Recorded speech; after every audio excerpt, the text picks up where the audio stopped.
vision and achievement held at the new administrative capital under the auspices of President El-Sisi.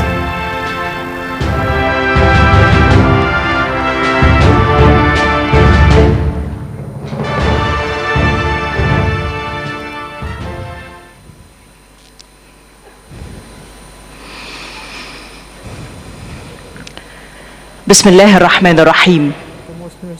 السيد الرئيس عبد الفتاح السيسي رئيس الجمهورية، السادة الحضور الكريم، أهلا وسهلا بحضراتكم. Welcome to the proceedings of Day 2 of this conference, Story of a Nation. In particular, in this first session for today under the title Infrastructure and National Projects. Let me at the outset speak to you in colloquial in Arabic, and in particular what the Egyptian citizen says, the hero of the story of a nation, the story that gathered us yesterday, today and tomorrow. This hero, who has struggled a lot, has a lot of questions, and I think that none of us haven't heard questions raised in the Egyptian streets, be it with good intentions or intentions on part of the enemies of Egypt. These questions are related to our topic today, national projects and the infrastructure in Egypt. Some might ask, what is the purpose of all these national projects and the expenses spent on these national projects couldn't have been used for other purposes, especially at this time and during this crisis we are going through? And you might find that the same Egyptian citizen in the Egyptian street, maybe he is the person who forgot how our state looked like in 2011 and how it looked at its worst in 2013. And during that year, all our dream was to live in security and to protect our houses and children and not be worried about this gift that we had and we did not realize its value. Back then the citizen thought of nothing except living in security and peace, and then the new republic came in 2014. And the most prominent challenge was that it won't just restore security to the Egyptian street and fight terrorism, but also it would work on development in parallel to war on terrorism. And we have been victorious. And I will tell you my experience. We used to receive a piece of news about what's happening in Sinai and the efforts of our champions and how they sacrificed their lives in Sinai to defeat terrorism and not fall into the trap that neighboring countries fell into and are still struggling with terrorism. And in parallel to that, we used to have another piece of news that there is development taking place through national projects and new infrastructure projects in all sectors at every spot of Egypt. And we have been victorious and we were able to defeat terrorism and achieve development. But maybe people have forgotten that. Now the questions we are raising in the Egyptian street, and the Egyptian street has full right to answer these questions. What is the purpose of these national projects? What's the purpose of spending all these lump sums on these projects, especially in the transport and housing sector, and how it will make a difference in our future? It's the right of everyone to stay assured about the future of Egypt. So let us know the reasoning behind this project, and let us listen to the guests and the ministers who will talk to us about the most important two sectors of infrastructure in Egypt, housing and transport. Let me welcome Dr. Asim El-Gazzar, the Minister of Housing and New Urban Communities, and of course Minister Kamel El-Wazir, the Minister of Transport, as these two sectors are so important and they will show us the vision for the national projects and infrastructure. Let me start with the housing sector. But before starting, we want to know where were we and where do we stand now, especially starting 2014 up till 2023.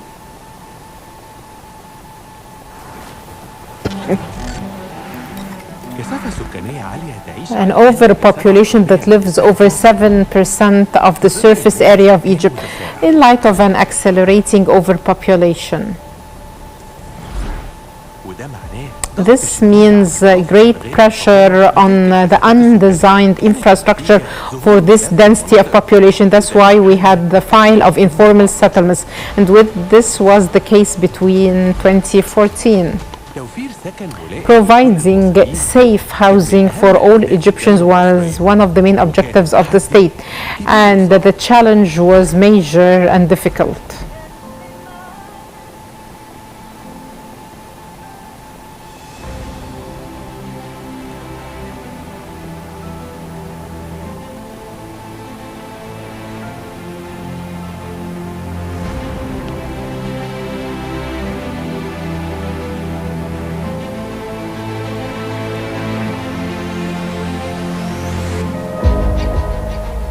$357 unsafe areas in Egypt, jeopardizing the lives of its inhabitants. Starting from 2014 up till 2022, we have built a lot of safe areas to put an end to these risks at these informal settlements.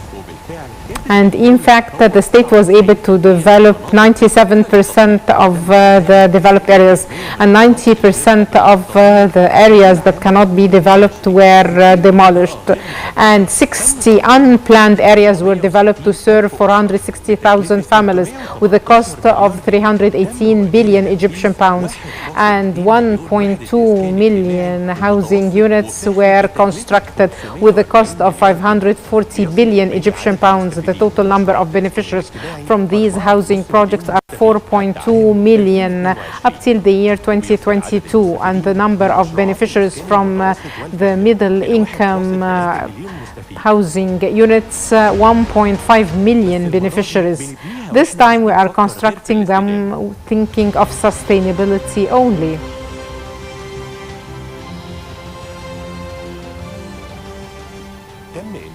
We constructed 24 new cities and we are implementing other 14 cities. We made use of the hinterland for all governorates to expand and to develop smart infrastructure with recycling and developed utility systems that can assimilate more than 30 million citizens. We established the new administrative capital, and it is well distributed so as to be the new capital, the capital of business and money in the region, and one of the green cities based on sustainability and energy efficiency rules, and it would be a smart city that would provide electronically the services and capable of taking more than 6 million population. Also, we constructed touristic cities like Galal and New Alamein, and these are modern cities capable of attracting inhabitants at all times. So we were keen on developing housing units for all segments of the community, along with schools, universities, and we provided the students with all facilities, utilities, and services, so that in every city you will find all the activities needed.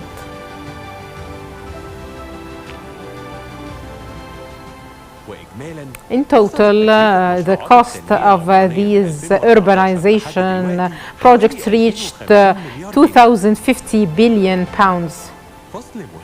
a new chapter in the story of a nation providing a decent life for all Egyptians, because right to housing is the right of all Egyptians, and that's why in 7 years we have constructed equal to the number of housing units built in Egypt over the past 38 years.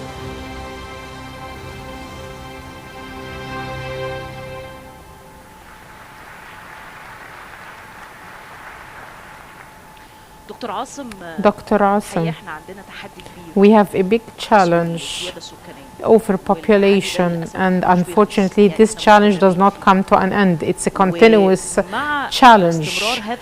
With this challenge, we need to change our housing map in Egypt. This started since 2014, and the state was focusing on this, and we were able to take great strides, as we have seen in this documentary.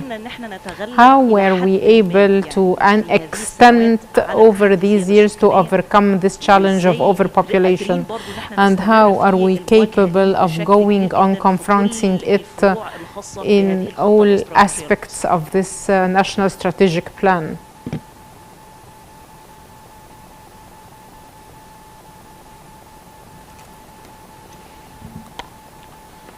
In the name of Allah, Mr. President Al-Fattah el-Sisi, the President of the Republic, distinguished guests, peace be upon you. Let me remember one of the most important quotations from Naguib Mahfouz that was mentioned already by the presenter. The problem of our people is forgetting. And here we are talking about two approaches. We are not just talking about forgetting how were things in 2014 or before 2014. There are a lot of efforts exerted and there are a lot of files that were fully finalized in a very short time, and some of the files are partially finalized and we are still working on them, and the President has given us time schedules for these projects, and we were up to his expectations, and for other projects we were not able to be up to expectations.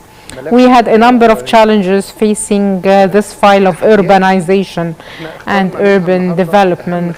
We have selected the most important challenges. The first is the random population, as well as the gap between the supply and the demand, overpopulation, population density, traffic congestions leading to pollution, waste of time, weak supply of water and wastewater services.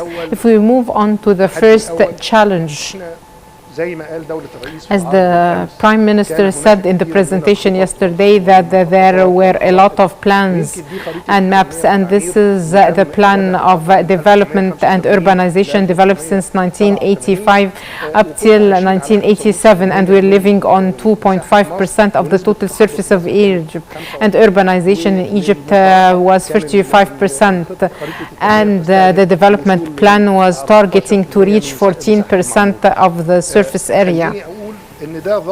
Let me say that this remained a dream, as the Prime Minister said. In 2011, we became 89 million living on 7% of the surface of Egypt, adding to it the lake. And the urbanization became 42%, because the overpopulation you mentioned was mostly in rural areas, and there were a lot of urban margins that were ruralized. And then the new urban community authority authority was established and it constructed 23 new cities of the first generation, second generation, 23 urban communities. Up till the year 2014 assimilated 5 million Egyptians, over 750,000 Fidans. During that, the loss of agricultural lands was 17,000 Fidans annually.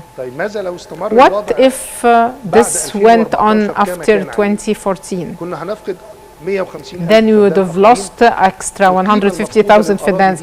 The value of the loss would have been more than 225 million Egyptian pounds, and it would have needed infrastructure utilities of 250 billion, with the direct and lost job opportunities of over 130,000, of 140,000 indirect job opportunities. This would have been the case. What happened after 2014? We developed parallel policies for new urban development, establishing new urban development centers to assimilate the population as well as economic activities. The urbanization here is an economic development, fourth generation cities, and developing the previous generations of cities, the 23 cities, and in the meantime, there was a working framework to upgrade the urban communities and developing rules for urbanization, especially unplanned urbanization. And we constructed 24 new cities that can assimilate 32 million population, distributed geographically equally everywhere in Upper Egypt, in Greater Cairo, in Suez, and the Canal governorates in the Valley governorates, in addition to other planned 23 cities. The total of 24 cities get out of the framework of the urban existing communities. The Indian billionaire and Indian developer, when we started working in 2011, he was the 8th richest man worldwide, and now he's one of the richest 25 billionaires worldwide, and he works in UK and India, and he said that in urban development you need to think great, because we are thinking for coming decades, and we plan for coming generations or generations that are not born yet. So we need to take into consideration the considerations of the future, and this shows us the volume of work done and why did we do it, and the answer to all these questions: why this road networks, why collective means of transport as such, because we're thinking greatly for coming decades, for coming generations. We spent on the new urban communities 1,300 billion Egyptian pounds, 25% of which were spent on the previous 23 urban communities, and 995 billion were spent on the fourth generation cities that we started working on since 2014. The total expenses 1,364, because what is spent on the new 23 communities is 64 billion, with a percentage of 1.8. After 2014, this rate has been 144 billion annually on part of different state institutions in this field.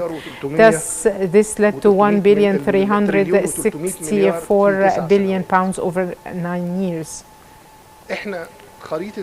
This is the map of urban development Egypt 2052 that was explained by the Prime Minister already. In 2014, we were living over 7% of the surface area. Now in 2023, we live over 13.7% of the surface area of Egypt. In addition to the new projects that we started, and when they are finalized, we reach 13.7, and we expect to exceed 14% by 2050. The percentage of urban communities increased from 42 to 48.5%, and this is a good index for the quality of life and economy, because urban development is responsible for economic development, and all countries worldwide call for increasing urbanization for more economic activities and, of course, decent life initiatives initiative would have a great impact on urbanization. Simple examples to show you how we are able to put an end to informal settlements and how it have an economic impact. This is the dying area in Sur Magra Al-Uyun. On the right hand side, this is the area before the renovation, and on the left side after renovation. We want to say that it is not just the urban community that developed. We have contracted Hilton for a 5-star hotel at the same place that used to be a spot of pollution. This means that urban development projects do not have only socio-economic impacts, but it have also different impacts. The same applies to Maspero Triangle. We have signed a contract for a 5-star hotel, DoubleTree by Hilton. And also for urban development projects, they are in the first place economic projects. Increasing urbanization led to the fact that in 2014 the new urban community used to receive 500 requests with a surface area that does not exceed 5,000 fidans. In 2023 up till now we have received 5,122 requests for a surface area of 80,000 fidans. The economic return through selling the units in US dollars, I'm sorry, it's not from 2014, it's from 2020 to 2024. The land sold in dollars equals 6.5 billion pounds. And the urban development plan through the directives of the President for the first time reaches areas that were not planned by any development plans before. And this is the biggest project, the Sublime Revelation, that would be inaugurated by the beginning of 2024. And this would increase the number of tourists to 1.5 million tourists with a cost of 10 billion pounds, and this is phase 1. And there are other phases, of course, for this project afterwards. We'll move on to the second challenge, the gap between the supply and demand on housing units. Here we have a qualitative element and the quantitative element. According to the increase of population, the annual demand is 450,000 housing units, and in 2014 we have accumulated a gap of 2 million and have unplanned informal settlements. So we developed an ambitious plan to overcome this gap through specific indicators. The first indicator is narrowing the gap in numbers. From 1987 up till 2014, we produced 1.6 million housing units, and most of them were for youth and national housing units, and this is how they looked like.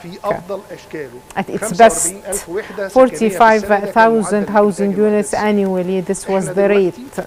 And now we produced over the last 9 years 1.5 million housing units with a rate of 167,000 housing units per year for different levels in places that serve all Egyptians. The gap, the 2 million and the 400 needed annually, we have added 1.5 million housing units in addition to 100,000 units in kind shares in participation with developers, and providing 132,000 plots of lands. So over this period the total is 2.7 million housing units, and the future plan for 2030 is to reach another 1 million to reach 3.7 million housing units. Did we finish the gap? Not yet. We'll still have a gap. So we are still working on mechanisms of developing from the vacant units, because we have a lot of vacant units, about 2 million. The participation of the private sector is increased in social housing, as well as trying to deal with the increase of population that eats up a lot of these revenues from these projects. The second indicator is the equal spatial distribution of housing units. 100% 95% of the projects before 2014 were for only low-income people in new cities, and most of them were around Greater Cairo. After 2014, we have 26% of the volume that we've talked about. Outside the new cities, 81% of the total units for mid-low-income people, and the alternative of informal settlements covers all Egyptian governorates. Putting an end to unsafe areas, the documentary talked about 357, and this is one of the most important issues that we used to see in a lot of literature talking about informal settlements all over the world. This phenomenon was finalized by building more than 100,000 housing units, and here we need to think greater, as we mentioned. People living in this photo are living here now. I am telling you the indicators of the state that thinks of real urban development that achieve a qualitative leap for its people and an economic leap as well. In 2022, we have put an end to this phenomenon, and this is a third indicator. We spent 85 billion Egyptian pounds on this file.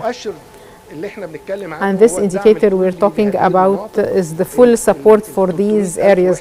The 300,000 housing units are available to people who used to live in informal settlements for free, and they are furnished even, and this is a precedence in Egypt. It did not happen in any other country.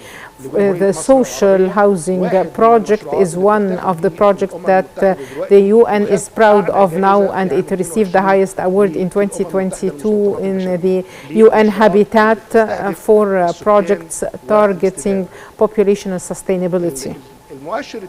The third indicator is social development. It is not just a matter of buildings. More economic activities of small sizes for people who will move on to these areas so that they will find job opportunities. Some community important services for the next generation, developing social aspects, management and good follow-up in order not to lose what was achieved in this file. If we move on to social housing since 2014 up till now, for this project we received 1,600,000 citizens, 860,000 housing units were allocated. 63% of these units are for the youth between the age of 20 till 40. 70% of these units were given to employees from the private sector and not the civil servants, and this was a great achievement to make these housing units accessible to everybody. The cost of constructing the 860,000 housing units exceeded 300 billion pounds. Regardless of what was provided by the state in the form of subsidy. This figure should have extra 35% incurred by the state for spreads of prices, as well as the money for the contractors, in addition to the price of the plots of lands, utilities. And the last advertisement received 300,000 applications. We started the first advertisement with 17,000, and now we have received 300,000 applications. And through your directions, we are working on responding to them all. The next challenge was improving the quality of life and improving the value areas. This is another indicator because increased the per capita share of green areas from 30 centimeters in 2014 to reach 1 meter right now in these cities. And this percentage will reach 3 meters in the new cities. And there are a lot of projects that we are working on to increase the per capita share of green areas and landscape. And you can see this photo from a number of projects like the Nile Park in Aswan, the park in New Mansoura that would be inaugurated soon, and the Central Park in the new administrative capital, the park in Al-Alamein city. Also increasing landscape in other projects in the existing urban communities. On the right side, we can see the National Civilization Museum, how it looked like in 2018. We've added the 50 fiddans to represent this park in front of the museum, and now we're working on other 450 fiddans in El Fustat that was a dumping landfill, and it would be one of the biggest parks in Cairo. In addition to developing the 2 banks of the river Nile in different governorates and improving the quality of life in these governorates, this is example from Mansoura Corniche, Al-Alamein Corniche, Aswan Corniche. They all developed the walk of these cities. The third indicator is developing the historical sites and sites of value. And this covers a lot of things. These 10 million are talking about these 3 projects: Khadiv Cairo, Fatimid Cairo, Azbakiya Park, and Tahrir Square, and 1 phase of the Nile Corniche. And there are a lot of other projects to develop historical sites, Amr ibn al-As Mosque. All these projects were not taken into account in the urban development plan. And how can we see how Tahrir Square looked like in 2014, and we can all see now how it looks like. The fourth challenge regarding the traffic congestions and its impact on loss of time and pollution. The Prime Minister talked about these figures. I don't want to talk about the amount of losses. And this is the national network of roads that were updated and developed, and this is a file that would be covered by the Minister of Transport in the next presentation. I would like here to show you an image from Greater Cairo in August 2015 and the traffic congestions and the red areas on Google Map. And in August 2023, things are very different. With the end of these projects, things would be even more different, and it would lead to mobility of goods and individuals. The fifth and last challenge is the weak supply of water and wastewater services. This was a very important issue. The percentage of wastewater and water services was 72%. We implemented 500 projects with a total 388 million, and we reached 97% that needed the renovation, increasing pressure, and the cost of this was great.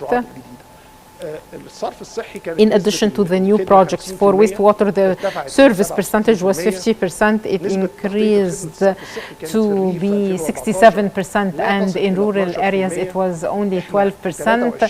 In 2023, 43% wastewater service coverage without adding what was done in Decent Life, because this is a separate file. It would increase this figure if added to reach 60% by the end of phase 1. 1,646 projects with a total cost of 177 billion Egyptian pounds, including the wastewater treatment, tertiary services that reuses water, and we changed the state policy in dealing with wastewater from the policy of safe dumping of wastewater to reuse. And this is a direction from the President to study all wastewater stations, even if the cost of the reuse of this water and transporting it for reuse would be high, yet it would be much less than the cost of the drop of water right now. If we come to talk about water desalination, in 2014 we had 36 water desalination stations with a capacity of 84,000 cubic meters, and now in 2023 we have 99 stations producing 1,200,000 cubic meters per day, and now we're working on adding 1,440,000 cubic meters per day, and this would be finished by 2025. In addition to the desalination strategy set and endorsed by the President up till 2050 to produce extra 9 million cubic meters per day through 7 annual 5 years plans, and the first plan would add 3.3 million cubic meters. The total investments in this sector of utilities and urban communities exceeded 2 trillion pounds. 1,300 billion for developing and upgrading the existing cities, and 700 billion for upgrading the existing one. And the economic revenue for the national project, it tells much urban patterns that were not there. We are thinking in a way that copes with the requirements of this age and the needs of the coming generations. During this period, we issued 15,500 orders, and this is a miracle that we would make these attribution orders, taking a lot of companies to work with a total cost of 2 trillion pounds, 6.5 million job opportunities provided over this period. Also, a lot of economic and trade activities related to construction, and this was apparent to everyone. Joint projects with the private sector in 67 projects, over 16,000 fedans. The total volume of private sector investments reached 1,100 million pounds. The state share 311 billion pounds. Revenue at the level of industrial development, and this is an important component of the new urban communities. We have 21 industrial cities in the new urban communities, providing 80,000 fedans. During this period, we issued 35,000 licenses for factories. I think that this is the story of a nation, and God willing, continuing these projects would be so important. I can say that the National Strategic Project 2050 could have been, as the previous ones, a dream. Why isn't it a dream? Because there is a hand that took this dream, developed a time frame for it, and provided the policies, the decisions that provided the appropriate sustainable funding that turned the dream into a plan. Any dream, as the President used to say, don't you have dreams? Because he has the tools of turning this dream into a plan and project with a time frame, and providing the funding that can turn this dream into plans. Thank you, Mr. President. Thank you all.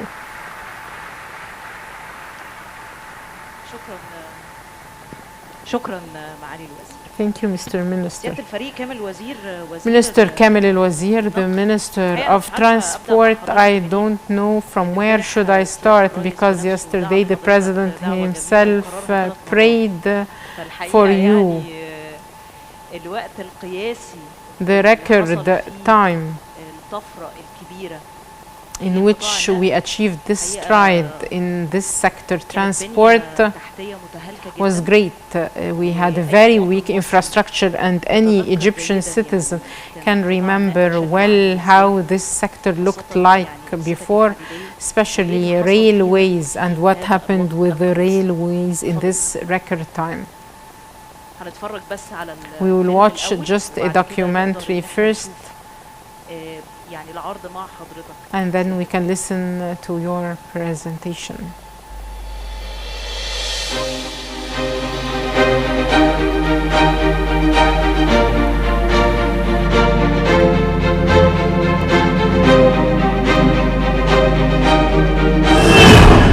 النقل والمواصلات هما شريان التطوير والعصب الرئيسي الذي تقوم على أساسه برامج التنمية الاقتصادية. For economic development projects, and with the political strikes in 2011 and 2013, the result was a very weak infrastructure, weak means of transportation, and increase of accidents that impacted the economy to the extent that in 2013, more than 65% of the wagons of railways have exceeded their life cycle, and the signals were very weak, and only 15% of the signals were electric.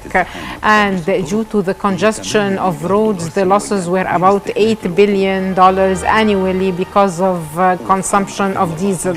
In 2014, the stride started. The Egyptians started the dream with the beginning of a new Suez Canal that was constructed by the hands and money of Egyptians, and since it was inaugurated, about 135,000 vessels have passed, with an increase of 10,000 vessels than 2014, and the canal achieved 41.7 billion US dollars, with an increase of 7 billion, and the total income and GDP of Suez Canal has increased by 300%,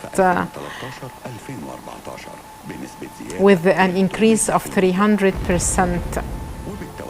And in parallel to that, a full plan was implemented to renovate the network of roads, as well as the national project for roads to construct 7,000 kilometers and renovate 10,000 kilometers of the existing network with a cost of 300 billion pounds. In addition to the national project for paving streets in governorates and the presidential election Decent Life, up till 2023, 41,000 kilometers square were renovated and upgraded for development to reach every spot in Egypt.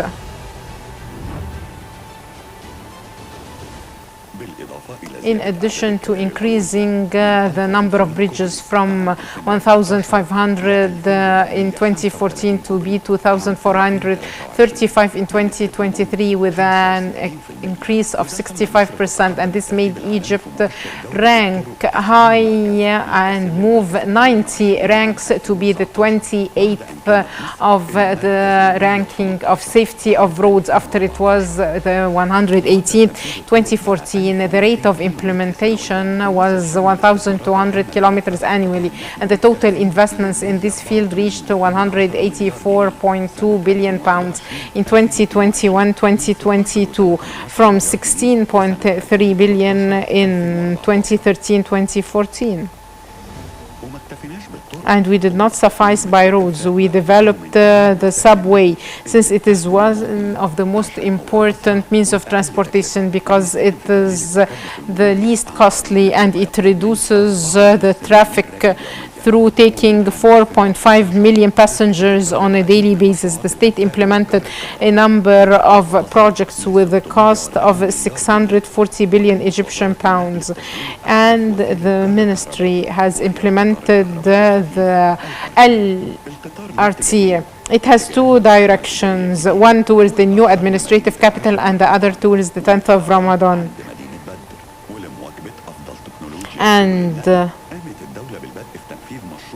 And we established the monorail project with 35 stations up till the new administrative capital and the 6th of October.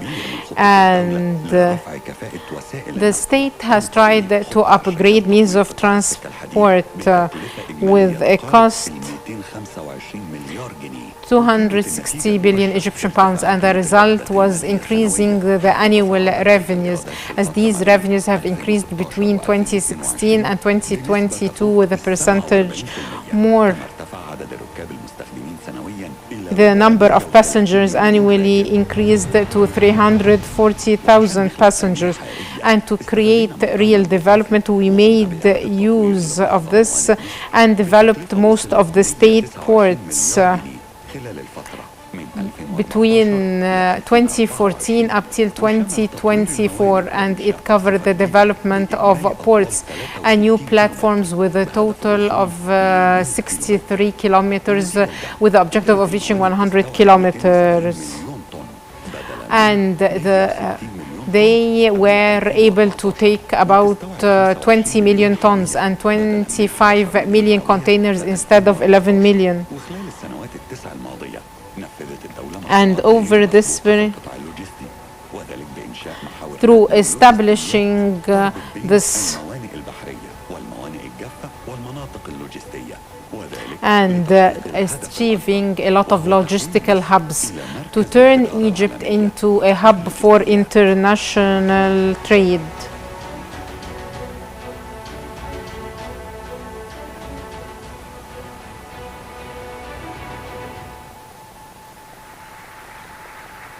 تفضل سيادة الكريم.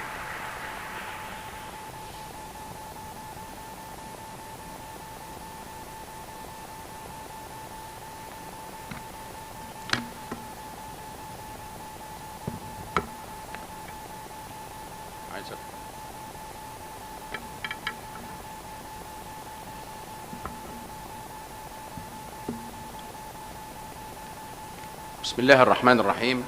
In the name of Allah, the most merciful, the most compassionate, Your Excellency, President Abdel Sisi, the President of the Republic, distinguished guests, let me out this set welcome Your Excellency and all Egyptians and our great armed forces for the victory of the 6th of October war.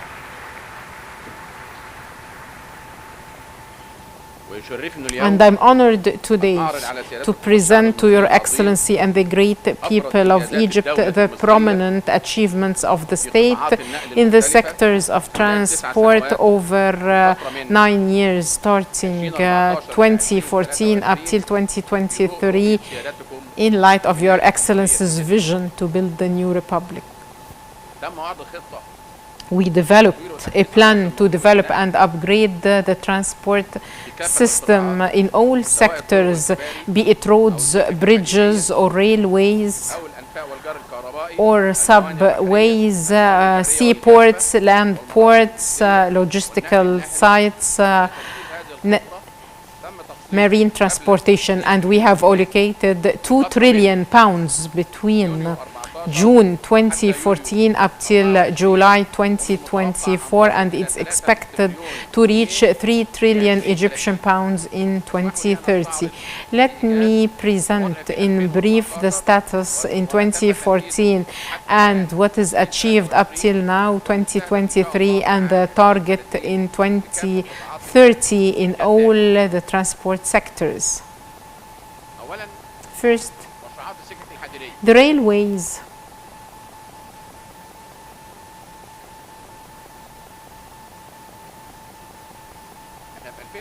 In 2014, we were able to carry 900,000 passengers per day and 9 million tons of commodities annually, and the safety levels and the schedule was weak. In 2023 right now, and after we spent 225 billion pounds, we are able now to carry 1.2 million passengers daily, 5 million tons goods annually, and the level of safety increased, and the passenger services has reached about 85%. By 2030, it's expected to spend the extra 75 billion pounds to reach 2 million passengers daily, 13 million tons of goods annually, and a safety level according to international standards.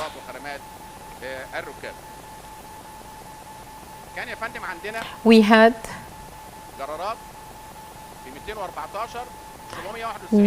had used to have 700 wagons with an efficiency of 60%. In 2023 right now, We have 990 locomotives, 210 of them are new ones, in addition to 594 locomotives and engines, and 168 that are being repaired and fixed. For the wagons, we used to have in 2014 2,800 wagons. 1,000 of them were under repair. Now, while talking to you, we have now 3,700 passengers wagons. 900 of them are fully new out of the 1,350 coming from Hungary and Russia. And the rest are going to arrive during the coming 2 months, and the efficiency now is 80%, and 500 wagons that are being repaired and fixed now in our workshops. We did not have any distinguished trains, and in 2019 we have contracted for 6 Talgo Spanish trains, and now they are operating on the railways with full capacity and raised the level of luxury and the service quality on Alexandria Aswan and Alexandria Cairo railways. For commodities trains, we used to have 8,000, 4,000 of them were not operating, and 4,000 were operating with an efficiency of 50%. We asked Your Excellency to contract with CMAF for 400 wagons, and you said that it should be 1,000 instead to bring all our needs at once. And for the first time, we introduced the wagons for bulk grains and the trailers that can be used for carrying all the raw materials to the factories everywhere. Now we have 8,481 wagons, 700 of them with an efficiency of 60, and 3,400 have contracts for repairing them, be it in our workshops or in CMAF company. The maintenance machines, we used to have the equipments in 2014, and they were operating with an efficiency of 60%. On the left side, you can see 47 machines, 7 of them were fully new, and 37 that work with an efficiency of 80%, and 3 of them only are under development, and they are operating all as you can see here. We no longer carry the tracks manually, but it is for the machines and the equipment that does that. So now everything is done mechanically. For the infrastructure, we used to have 10,000 kilometers and 6,046 keys, and we have renovated 900 kilometers up to today. We have contracts to renew 3 main railways for 2,800 kilometers. We finished 90, and the rest will be finalized mid-2024. And this is how the railways looked like in 2014 and how it looks like now in 2023. On this map, we show you that we are renovating the existing railways, but we are constructing new railways and tracks, especially developing the infrastructure for the logistical sites and paths we're talking about. We have new railways with a cost of 70 billion Egyptian pounds, and they connect them to the dry ports, the first of which is Cairo, Alexandria Road, Bashtil, Al-Ittihadi, Al-Abari, and we are upgrading it, doubling it from El-Manashi till the dry port in the 6th of October, in addition to the dry port in Al-Sadat and the connection from Kafr Dawood till Al-Sadat. This is the second track within the framework of the logistical paths and the Belt and Road initiative. It will take us from Abd El Arish Taba, from El Firdan till Bir El Abd. It was an old track, and it was stolen completely in 2011. and now we are renovating it up till Bir El Abd, and now it's ready up till Baluza, and then it will reach East Port Said port, and then Bir El Abd, and then a new line from El Arish on the Mediterranean Sea till Taba on the Red Sea to be a logistical line. And on the left, this was stolen. This was the only thing that was stolen? No, it's not the only one, of course. This was stolen in addition to a line with a length of 600 kilometers from Abu Tartur till Safaga that used to carry the phosphate from Egypt to Safaga port, and it used also to take the aluminum coming from Australia to Naga Hamadi. And this was stolen also in January 2011. Here you can see Bir El Abd and Al Antara Shar stations. We renovated them, and during October celebrations, the train will get back to Sinai. Developing signals, we had mechanical manual signaling systems, as you can see on the tower in 2014. This is how they looked like, and mechanically they were very weak. So we developed and upgraded all the signaling towers, 60 towers on the main 3 lines, and we have finalized developing them: Cairo, Alexandria, till Banha, Zaqaziq, Port Said, and then Cairo, Aswan. We finished 3 sectors, and the other 2 sectors are under construction now.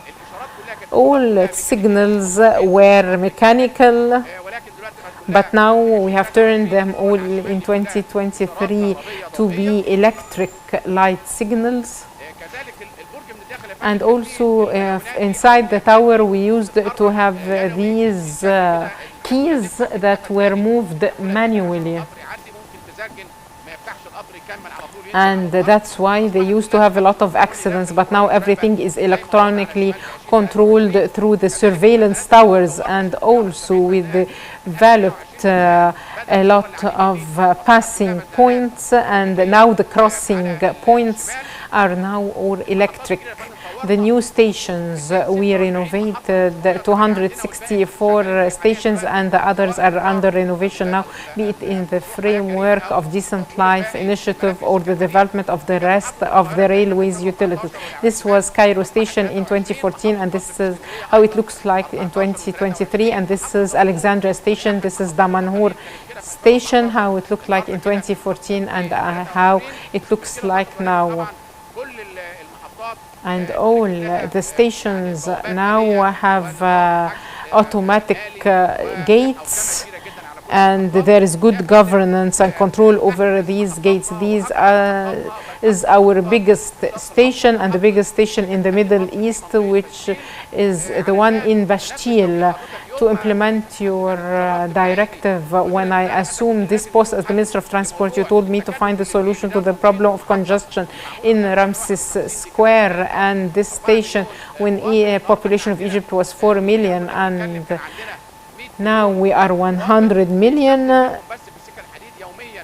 Daily 1 million of them uses this station. So we selected Bashtil Triangle in Giza to connect all trains coming from Upper Egypt to Cairo and Alexandria through 2 lines, Cairo Alexandria, in addition to El Abari line, and this station would be inaugurated by Your Excellency during celebrating the next 6th of October victory.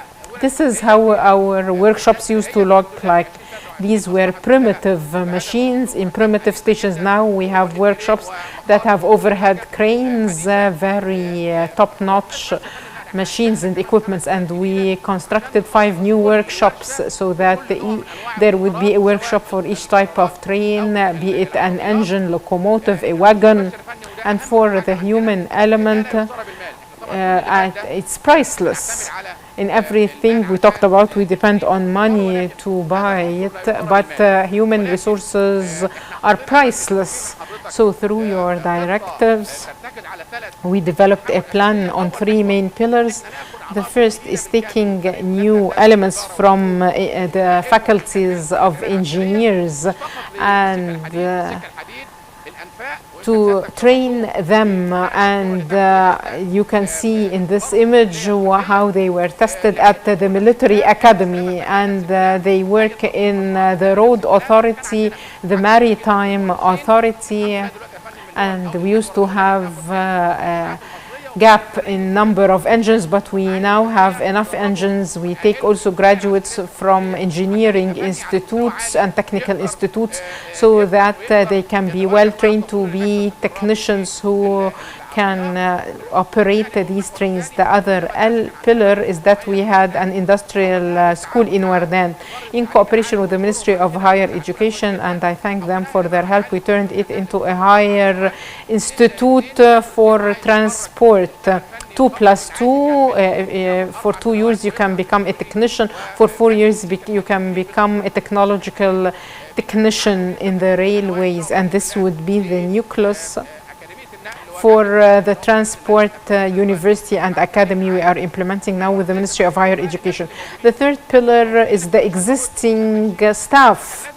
So we developed a plan to train and rehabilitate them, provide them with the health services they need in the railways medical center, and help them in Wardan Institute and the railways club that was upgraded and became a social sports club. We train and qualify them to work in the companies with the international agencies like JICA and others. For industrial development, we insist on implementing it according to your directives.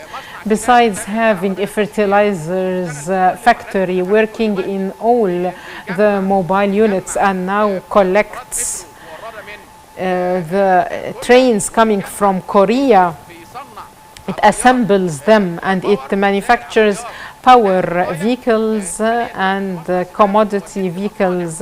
We have also other 6 factories to produce the tracks for diesel and electric trains, and this is ways for concrete company, and I thank the Armed Forces Authority for National Services for supporting us. I'd like to thank the Central Bank for helping us with this. Up till now we are importing the tracks, but now we have a factory in Swiss company for concrete to produce the tracks. We are working on producing now all the spare parts needed for railways, in addition to 6 international factories like NERIC. And we are working with the Russians, the Hungarians, the Koreans in NERIC factory in East Port Said and Alliston, and in Burj Al Arab, Talgo in Koma Buradi, Hyundai, Rhythm, Colway, Best Albain. These are all international companies to help us have 15 factories producing spare parts and mobile parts for the railways, because right now we are not importing any bus from abroad. In 2024 we won't import any wagon. We will bring only the 6 Talgo trains according to the existing contracts, but then we are not going to import any wagon from abroad.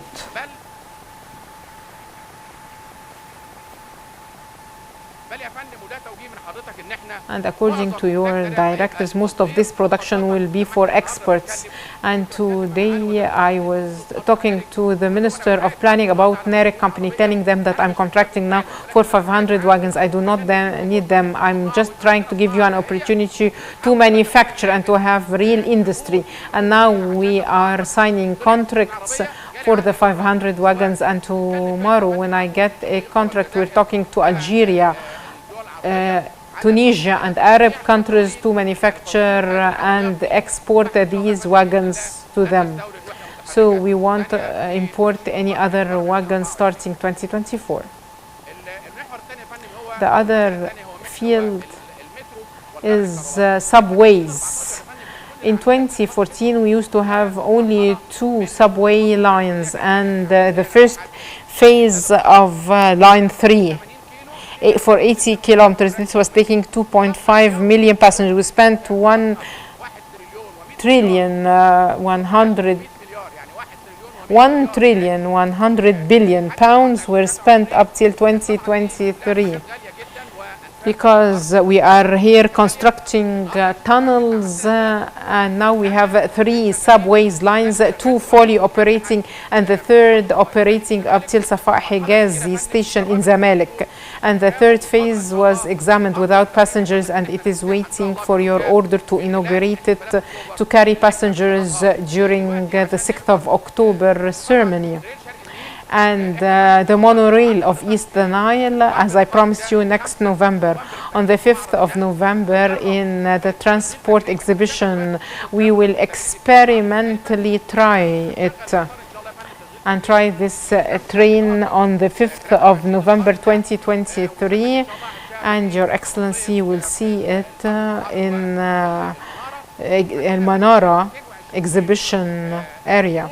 We have the ability to transport 5 million passengers daily, and I will talk about collective transportation in 2030. We'll spend extra 400 billion to continue the projects, and we'll have 5 subways lines. We are working now on the 4th line and the studies of the 6th line on the ground, and then the LRT, the 2 monorails, west the Nile, and then Alexandria subway and Alexandria tram, and then comes the capitals of the governorates. We'll have about 2,700 kilometers in addition to 2,700 kilometers that can take 13.5 million passengers daily and 12 million tons of goods annually.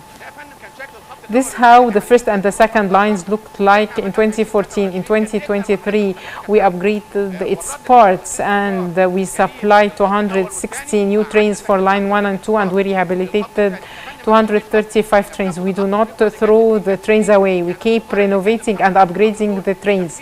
So these 235 trains came into service in 1985, and we did not throw them away. So long as they can be upgraded, we do it. And it's planned also to upgrade and rehabilitate fully the other 2 lines and infrastructure stations, signals, and we have contracted for them and published for the companies, and soon we'll have 2 companies working on renovating the 2 lines while operating, as it won't be able to stop. The first takes 1.5 million and the second 2 million. So we will renovate and rehabilitate them while operating. The 3rd line, and Your Excellency inaugurated its 4th phase in 2021, August 2021, and the stations that have the upper bioduct and the upper stations, as you can see. This line, when it reaches the end of this November, the Ring Road, Road al-Faraj, and Cairo University, it will carry 1.5 million passengers daily. The 4th line, and for the first time, 5 Egyptian national companies. To be honest, the second time, 5 Egyptian national projects are working on tunnels. The first time was when you gave us the order to depend on our companies in constructing the Suez Canal tunnels. We took the 4 that used to work with us, and we added a 5th company so as to have new companies that would work in this field. How many companies can do tunnels?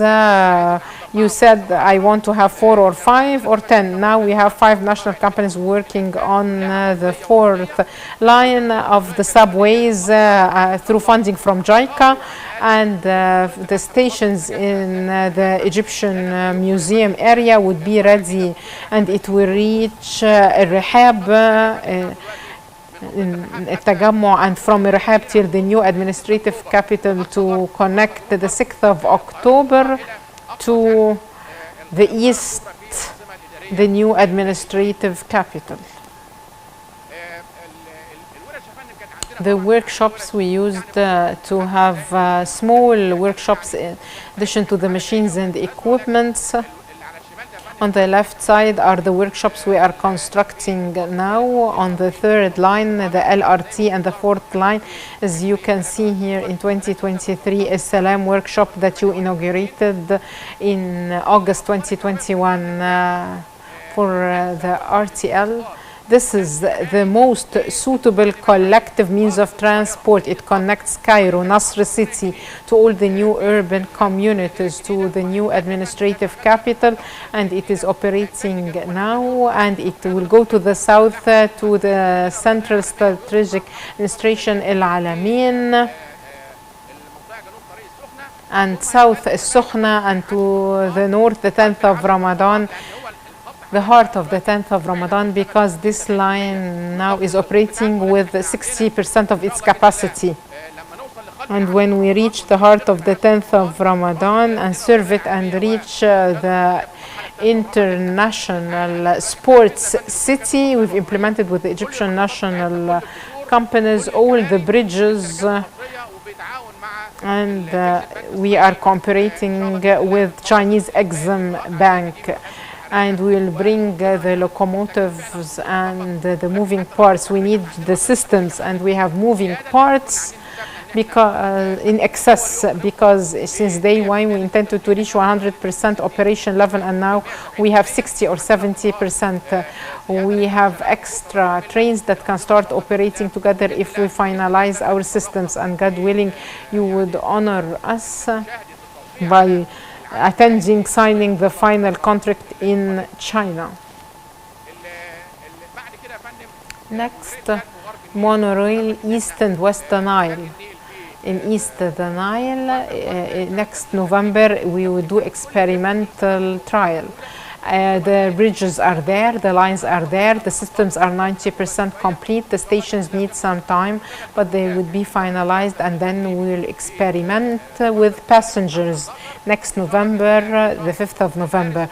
And by the beginning of next April, celebrating Sinai Liberation Day, will operate on East Nile, and next October West Nile, and it will carry 500,000 passengers East Nile and 500,000 passengers West Nile. Collective transportation, and this is another important topic that was introduced in the presentation of the Prime Minister. We used to build urban communities and then look for means of transportation when these cities become populated. But now we build the urban community, be it in الشروق, العبور, بدر, along with the means of transport. Now the fourth line will connect October to others. The West Nile monorail would connect October to all other areas. The World Bank said that Egypt loses $8 billion due to the traffic and the congestion in our streets. 8 billion Egyptian pounds we lose annually because of the diesel burned. On the left side, you can see an image showing that if we have 50 citizens who would take 50 cars, then the street would look as such. But if these 50 take a bus, or 100 took another bus, or 500 took the LRT, then we will have empty streets, no congestions, and this we will earn us $8 billion due to the difference between the 50 cars and the one bus, or the 500 vehicles along with the LRT. 8 billion plus 8 billion means that we can save through collective transportation a lot. And thank God the Egyptians are fully aware of this importance, and now people started leaving their cars at the parking stations and take the LRT instead, or the subway to their destinations. The LRT In light of our plan to make Egypt a logistical hub and an international trade center, and to implement our mission within the framework of the Road and the Belt initiative through Your Excellency's directives, we established the new lines and a network of LRT 3 lines connecting Egypt to each other. As you will see now, the strategic paths, the Mediterranean Sea to the Red Sea, South Egypt to North Egypt, industrial zones, agricultural lands. On the left side are the 3 lines, the green one from Sokhna till the Red Sea and Marsa Matruh on the Mediterranean, the red line from Safaga port to Hurghada to Qina and Luxor on the River Nile, the blue line from the 6th of October. Going to the first line up till Qina, the 3rd line, and then Abu Simbel that did not receive any train before.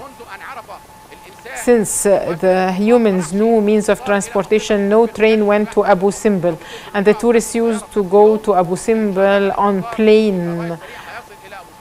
And this LRT would go to Abu Simbel, going along all governorates in Upper Egypt. On the right side is the photo while Your Excellency attended signing the contract for the LRT. And this is the first regional train that reached Egypt. Now it is in Cairo. It received Alexandria and going now to the 5th settlement at the exhibition, so that all Egyptians would watch it on the 5th of November. We did not start with the regional train. People saying you are bringing the LRT for the poor. The regional train is for everyone who will take the train. The train would stop at all centers in governorates, in addition to the engines. This photo shows the tracks that we finished with the Egyptian national companies working in our projects, about 2 million citizens, 2 million families and households. On this line, 250,000 human beings working on bridges and stations, and we started handing them to Siemens and its alliance to build the bridges. And the 3 in the middle are existing stations in the new administrative capital and Cairo station in Helwan, and the 6th of October station. These are finished now by Egyptian national companies. Their electromechanic are all made in Egypt with the Egyptian pound. These are the projects of 2030 that we started implementation. This is Alexandria subway. This was Abu Qir train. It used to have a single track, and Abu Qir now has turned into an electric train with these trains on the left side, and it is now 21.7 kilometers in the first phase. In the second phase, when it reaches max and 21 kilometers, it would reach 47 kilometers, and it will carry 2 million passengers daily in Alexandria. And this is the Raml tram. We are removing the old tram and contracted for a new tram that will take about 2 million passengers daily. On the left top side, the 6th line of the subway, the studies were finished on the ground, and we were waiting until we implement the factory of the mobile units for Alston through the funding from the French agency and the French government. It is a soft loan for 1.7% over 40 years. Repayment period. We postponed its construction until we establish Alston factory in Burj Al Arab to take all our needs from the systems and mobile units from our factory and reduce the value of the loan to the least. And that's why we are late in contracting for this 3rd line. Roads and bridges. companies that are seeking development and prosperity try to open new roads and channels. We had no other option but introducing a very major project to establish an international roads network to connect everywhere in Egypt. According to this order you gave on the 30th of June 2014, when we came to develop the national plan and the national network of roads, in 2014 we had 23.5 thousand kilometers of roads, and we had 38 bridges over the Nile and 1,500 tunnels and bridges connecting the main roads, and 125,000 kilometers of local roads. In 2030, after we spent 530 billion pounds, we constructed 7,500 new kilometers of roads to have a network of 30,500 kilometers and upgraded 10,000 kilometers of the existing network. Cairo, Alexandria Road, Ismailia Desert Road, Suez Desert Road, we consider all there to be renovated. They are out of the 10,000 kilometers. They are upgraded. It was a main existing road, so they are in the 10,000 upgraded ones. We constructed 13 new corridors connecting going through the river Nile, so that we can have 51 corridors, and we've constructed so that we will have 2,435 roads, and we raised the efficiency of 41,000 kilometers of local roads within the framework of the National Roads in Governorates and Decent Life Initiative. In 2030, we are planning to spend 300 billion Egyptian pounds for our network to reach 3,000 kilometers of roads, to have 33,500 new roads. People want to ask, what about these 3,000 kilometers? Egypt is expanding into the west. When we construct the new valley, we are not going to upgrade Dab'a road only and Wadi Natron Al Alamein road. We will also reach to the west to connect all agriculture production areas in the new valley and in Toshka and Easter Wainet, to have main roads to connect all these roads to the network. If it was not for this road, we wouldn't have been able to reach Toshka or the new Delta. So we will have 3,000 kilometers of roads, and we'll develop 4,000 kilometers of roads out of the 23,000 old ones, so that we can have almost a strong roads network that can serve all our projects, be it agricultural expansion or the industrial zones everywhere.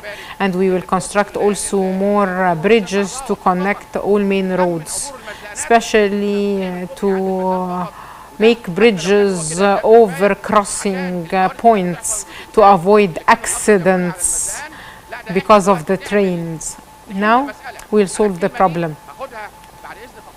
And excuse me, Your Excellency, you told us that we want to solve this problem, not only to go over Sandu Bridge and to solve this problem, but we are trying to solve the whole problem of traffic at this square, be it coming from a crossing road or the intersection. And we are planning also to upgrade the 40,000 kilometers of local streets within the initiative Decent Life. These were the roads in 2014. They were all bumpy because of lack of maintenance and the loads moving on these roads. And this is the Western Desert Road. Now it has two directions, and in each direction we have put concrete pavings, and on the ring road the same applies. 6 lanes and 3 service lanes road, and there is a place for the streets. And in 2014, Cairo Ismailia Road, this was Ismailia Gate at 68 kilometers, and now this is how Ismailia Road looks like. And there is also a service road. This is the Red Sea, Safaga Marsa Alam.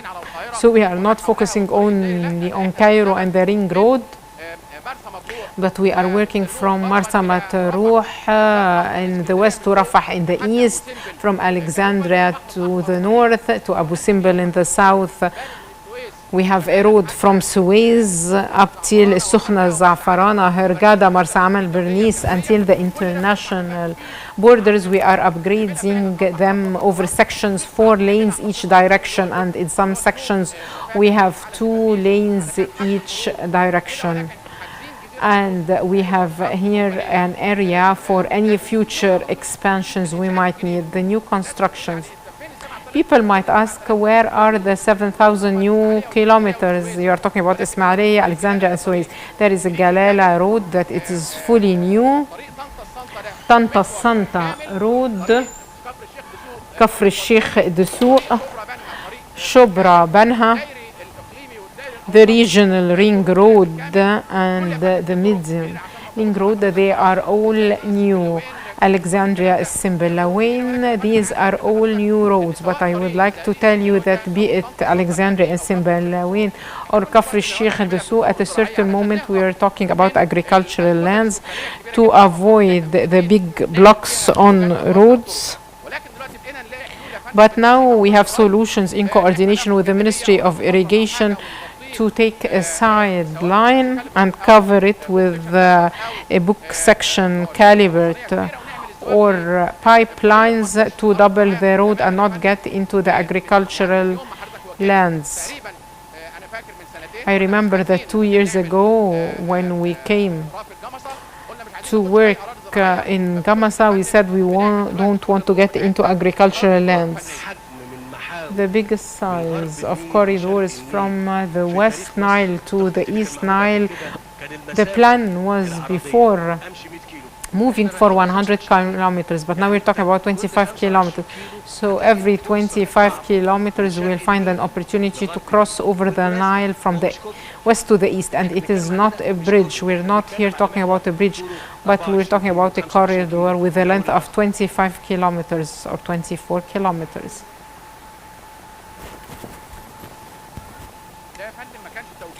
And this was not a new directive, but it was just to emphasize while inaugurating El Marajda in Qina Governorate, when we are opening Gerga corridor and people in Upper Egypt ask you for other corridors, and you explain to them that we are not constructing a road from the agricultural land in the east to the west, but we are developing a whole development corridor. On the right-hand side, we had some of these bridges inside the cities. In Cairo, Qasr Nil, Talkha in Mansoura, and the new corridors. This is Kalabsha corridor and all the others. And Al-Banha. On the left side, you have all the new corridors that would reach by the end of 2030, 72 corridors. So that every 25 kilometers we'll have a corridor. And underneath it there goes the train or the Nile cruise. And we have taken into consideration the height of the train or the ship. For the bridges on the crossing points, these are how the crossing points look like. The train used to cross over this road, and the same applies to the squares. In 2023, on the left-hand side, we have constructed 28 bridges within the framework of putting an end to surface intersections. On the left side, 28 bridges we constructed everywhere. We did a plan and we took the most dangerous points. If you would say we do in Cairo first and then Aswan, or forget about the Manhoor, we'll do it everywhere. We took the most dangerous ones, and in every plan we'll do 13 or 14 bridges until we put an end to all these bridges and crossing points, and this is done everywhere.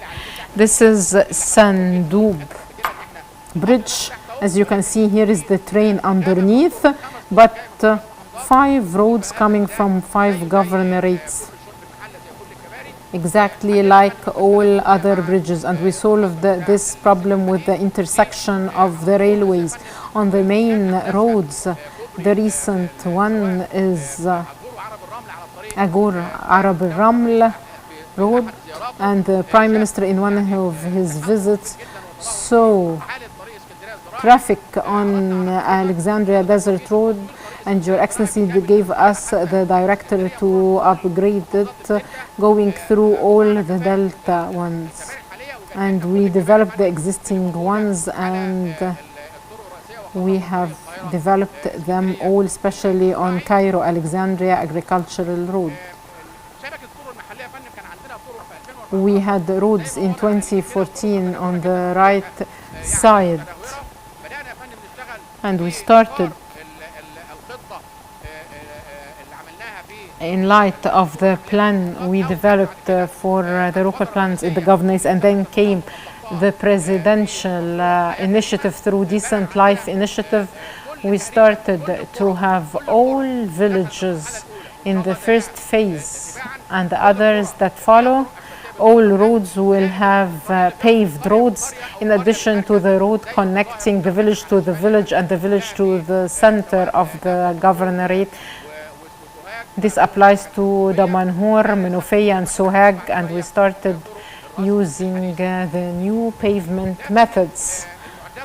These are the new machines and equipments. I remember very well when I was the head of the engineering authority, Your Excellency gave us the directives to the Minister of Transport back then to be like Germany and the US and introduce modern technologies for roads maintenance. On the right side, when we used to pave it, we used to throw the tar, remove it and remove the asphalt. This is a waste of time and money, and use the conventional methods. But according to your directives, now we have 56 FDR groups. We have 3 groups for CIR, and we remove now the asphalt. In this modern method, we have 12 machines from the companies of the Ministry of Transport, and the rest 44 are from Egyptian national private sector companies. When they saw that it is lucrative, and this is the trend of the state, all these companies started working with us on this project right now. In 2023, on the left side is the photo when Your Excellency inaugurated Ous Naqada Road, and you honored us by visiting the machines and equipments on Qina Luxor Desert Road.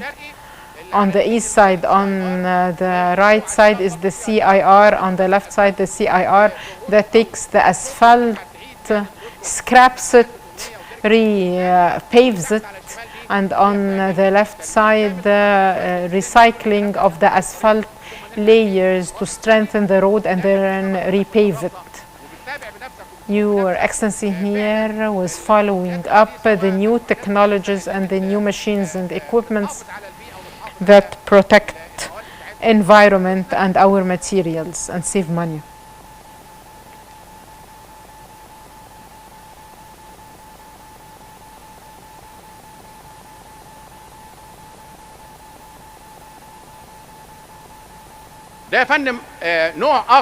This is another type of new technologies. This is the concrete paving of roads. On the right side, the vehicle carries 140 tons, while it should carry only 70 tons. So the corridor, instead of carrying 13.5 tons, is carrying 27 tons. These 27 tons lead to the fact that we have the rotting of the roads. We have a lot of solutions, but the first of which was to do concrete pavement of the main roads that carry a lot of heavy vehicles, like Ismailiyah road, Suez road, coastal road, the desert road.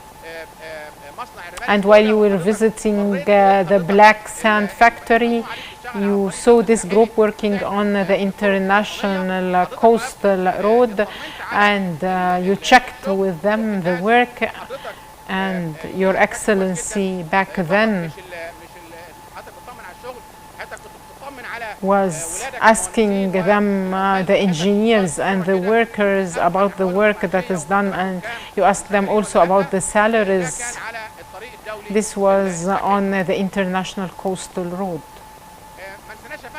We did not forget to construct factories in the General Authority for Roads and Bridges. Now we have factories for traffic safety, be it for traffic signals, traffic signs, or factories for paints. Fourth, the maritime transport projects. For maritime transport, this is so important, be it for the national economy or the trade, not just trade in Egypt, but worldwide. In 2015, we had 15 ports, 37 kilometers of platforms with a depth of 8 to 12 meters, and the surface area was 40 kilometers square. And this was their full capacity, 160 million tons of commodities, 11 million containers, 2 million transit containers in East Port Said, plus 15,000 medium-sized vessels. Why medium-sized? Because this depth 8 to 12 does not allow for mother ships to get into it, because it needs more depth. In 2023 now, after we spent 129 million pounds, we have 18 ports. The first 15 are under upgrading and development, and in addition to Barnis, Port Said, Abu Qir Port, Gargoub Port. So now we have 18 ports.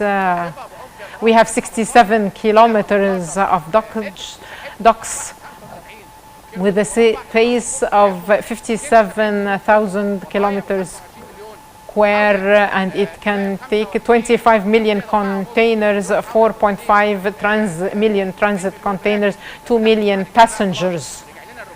And now the passenger terminals receive about 20,000 major vessels annually. 2030, the ports we are working on would be finalized.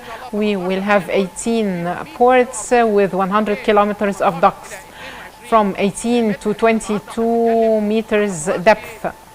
When we're talking today, we did not put in these 18 ports the 67 kilometers of docks, the 18 meters in Sukhna port. Part of them was finished, but they are not under operation yet. So we have added them to the rest of Abu Qir in the 100 kilometers on the left side that we would reach by 2030. Camel, why? The docks of Abu Qir are 22 meters, and it will be finished. No, part of it is there, and part of it won't be finished except after 2023. If we have developed the plan to 2024, these numbers would have been different. But I wanted to show up till 2023 today. The full capacity would be 100 kilometers square, 400 million tons, 10 million transit containers, and 40 million containers. And this is the real profit.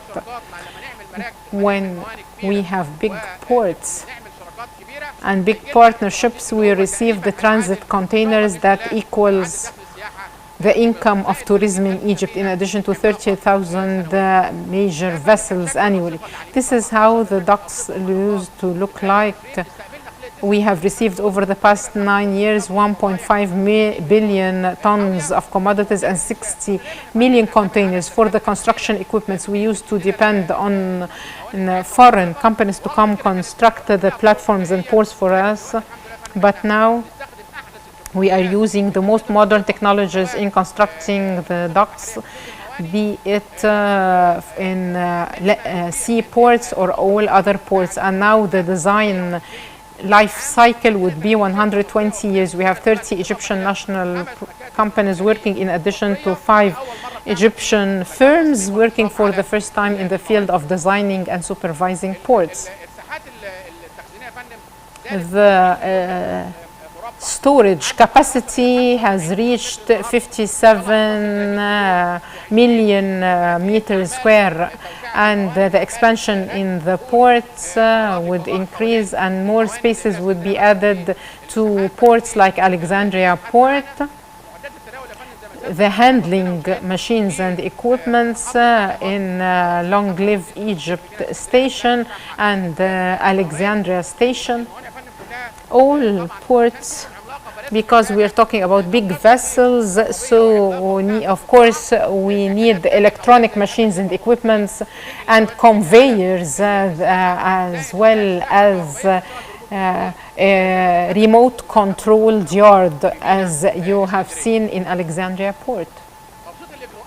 Facilitating the procedures on the right side, in 2014, I personally used to go to the port and find a queue of vehicles on the gates waiting for the manual registration. So there was traffic in Dekhela and Alexandria ports on the left side. This is Long Live Egypt Terminal that was inaugurated 2 months ago. Here, the vehicle gets into the place with the container. The reader reads the QR code, and then it reaches the second gate, and then all this is there on the computer. They know all the information, to which terminal this vehicle is going, what this vehicle is carrying.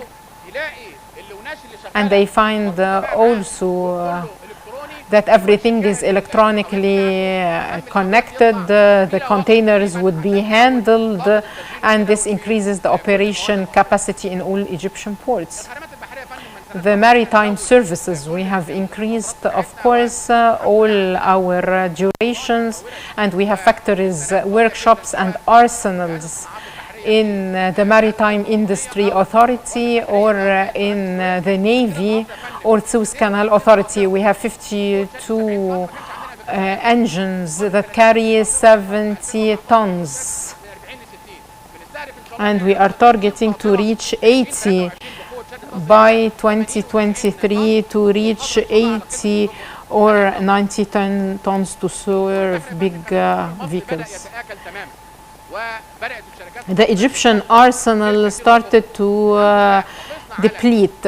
So thank God we have protected 4 companies, and they are under development, and we increased our arsenal now to have 31 vessels that will come into service by 2030, and some of them came into service now. They would be able to carry 2 million tons of commodities annually instead of carrying 9 million tons.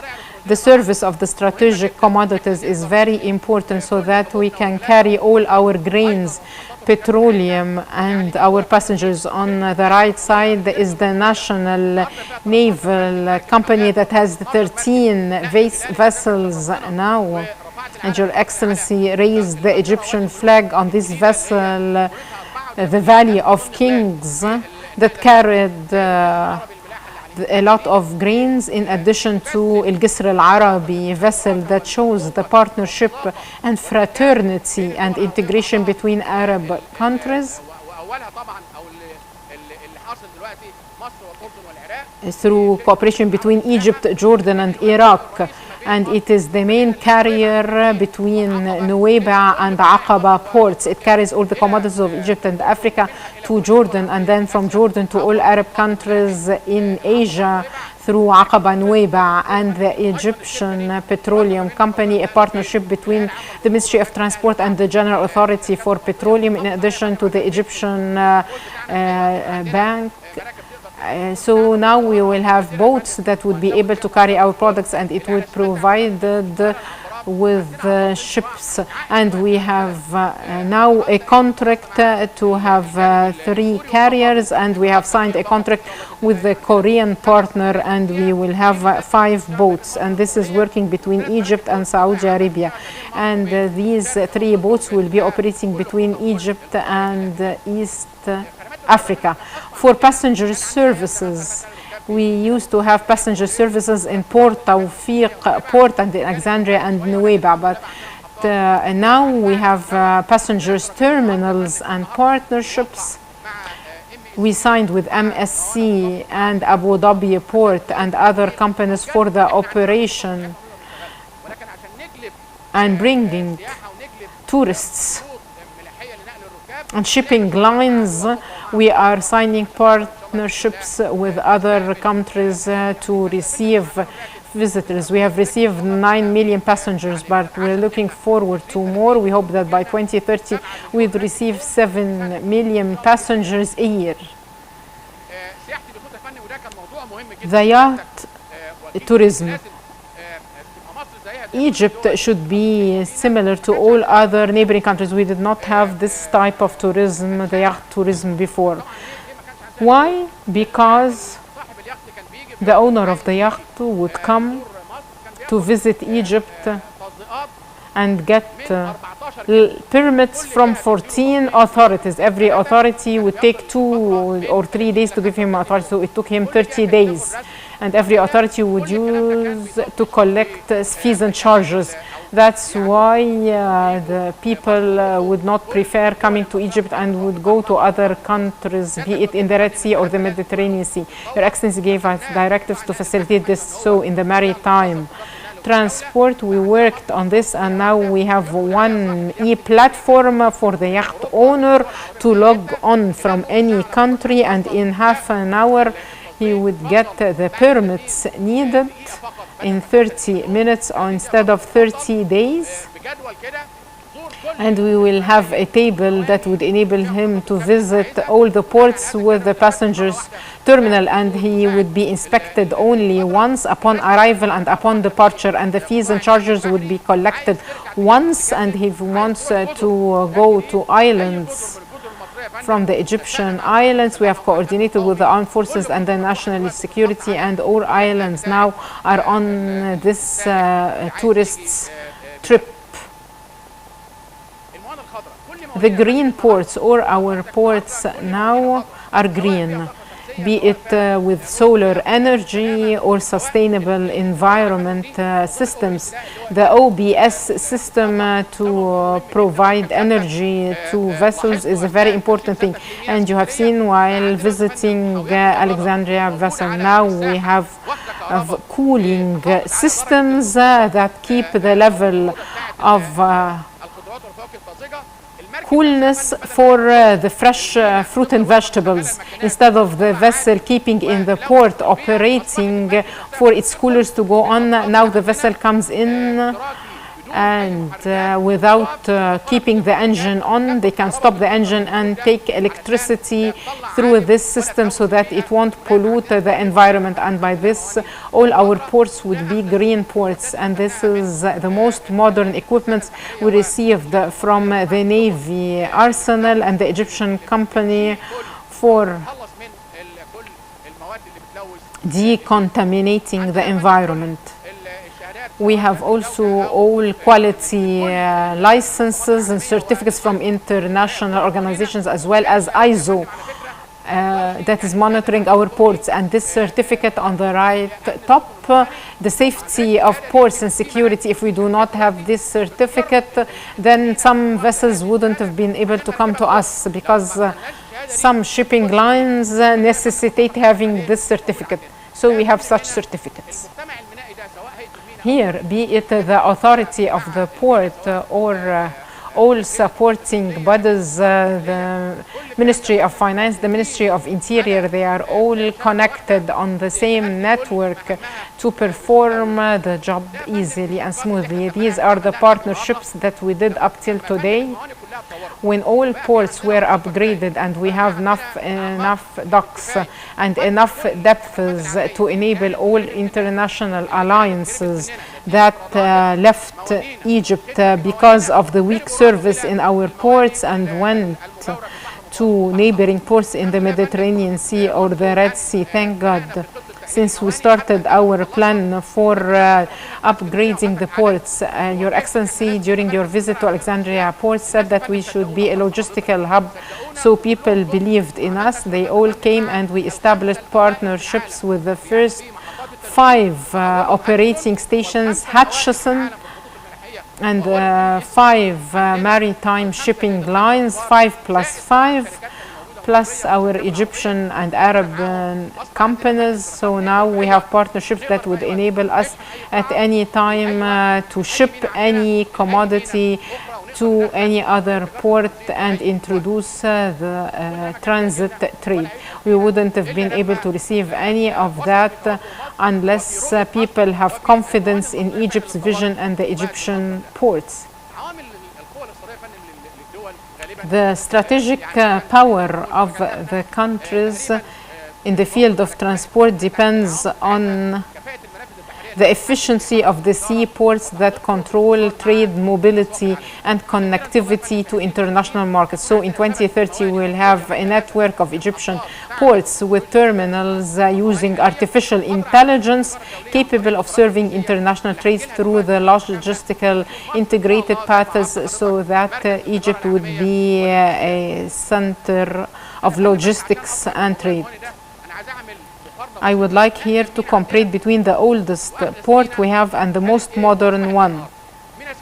Alexandria port was constructed at the time of Muhammad Ali Pasha, 1828. It first was a basin connected to the river Nile like a lake, and then a basin for vessels, and this took 21 years. Till 1831, and this is how the port looked like. This was the arsenal of vessels, and then the port over decades started to develop until in 1915. And when I went to El Arish port, I explained to people what El Arish port does. The port, when it goes to any city, it takes the whole city and develops it. It constructs beside it logistical sites, warehouses, industrial zones. So Alexandria port started developing along with the whole of Alexandria. Mina al-Basal was exporting onion in addition to other industrial zones. The leather city and the dyeing city beside the tanning city beside the port was also there. Over 100 years, from 1915 till 2014, the port is the biggest and was taking 60% of the trade of Egypt, but it became overcrowded and used to discharge not on docks but inside the basin. From a big vessel to a small vessel, barge goes down Mahmoudiyya Lake through the river Nile, or it goes to Nubariya Lake and then in Mahmoudiyya to discharge on vehicles, the containers. And this led to the drowning of a lot of these vessels in the basin, and it made work slower. But this was threatened to be closed. When I used to go to Alexandria port, they used to tell me that they used to have a vessel that has drowned in this basin. In addition to the fact that the basin was full of drowning vessels like the ones you can see before you. In September 2021, when you visited Alexandria port, and you gave the signal to put the cornerstone for developing Alexandria port, to make Alexandria port the first or the cornerstone in the big project. And this is the photo on the day you honored us by being there in September 2021. Kamel, we removed all these remains in 2016. Wasn't this the case? Yes, part of it was removed in 2016.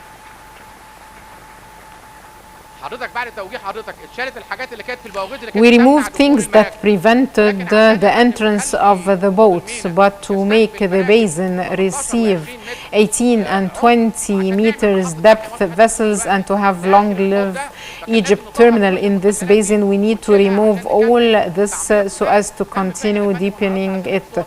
And we presented to you this photo in 2021 when you gave the order for developing it.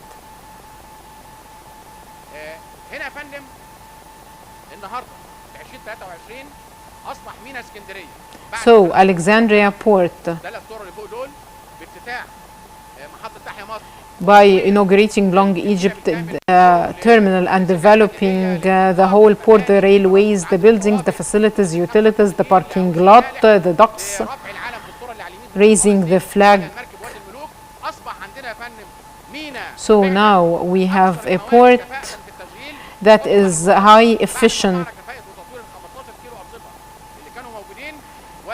After developing this, and we were not able to increase the depth because at a certain moment we won't be able to do it.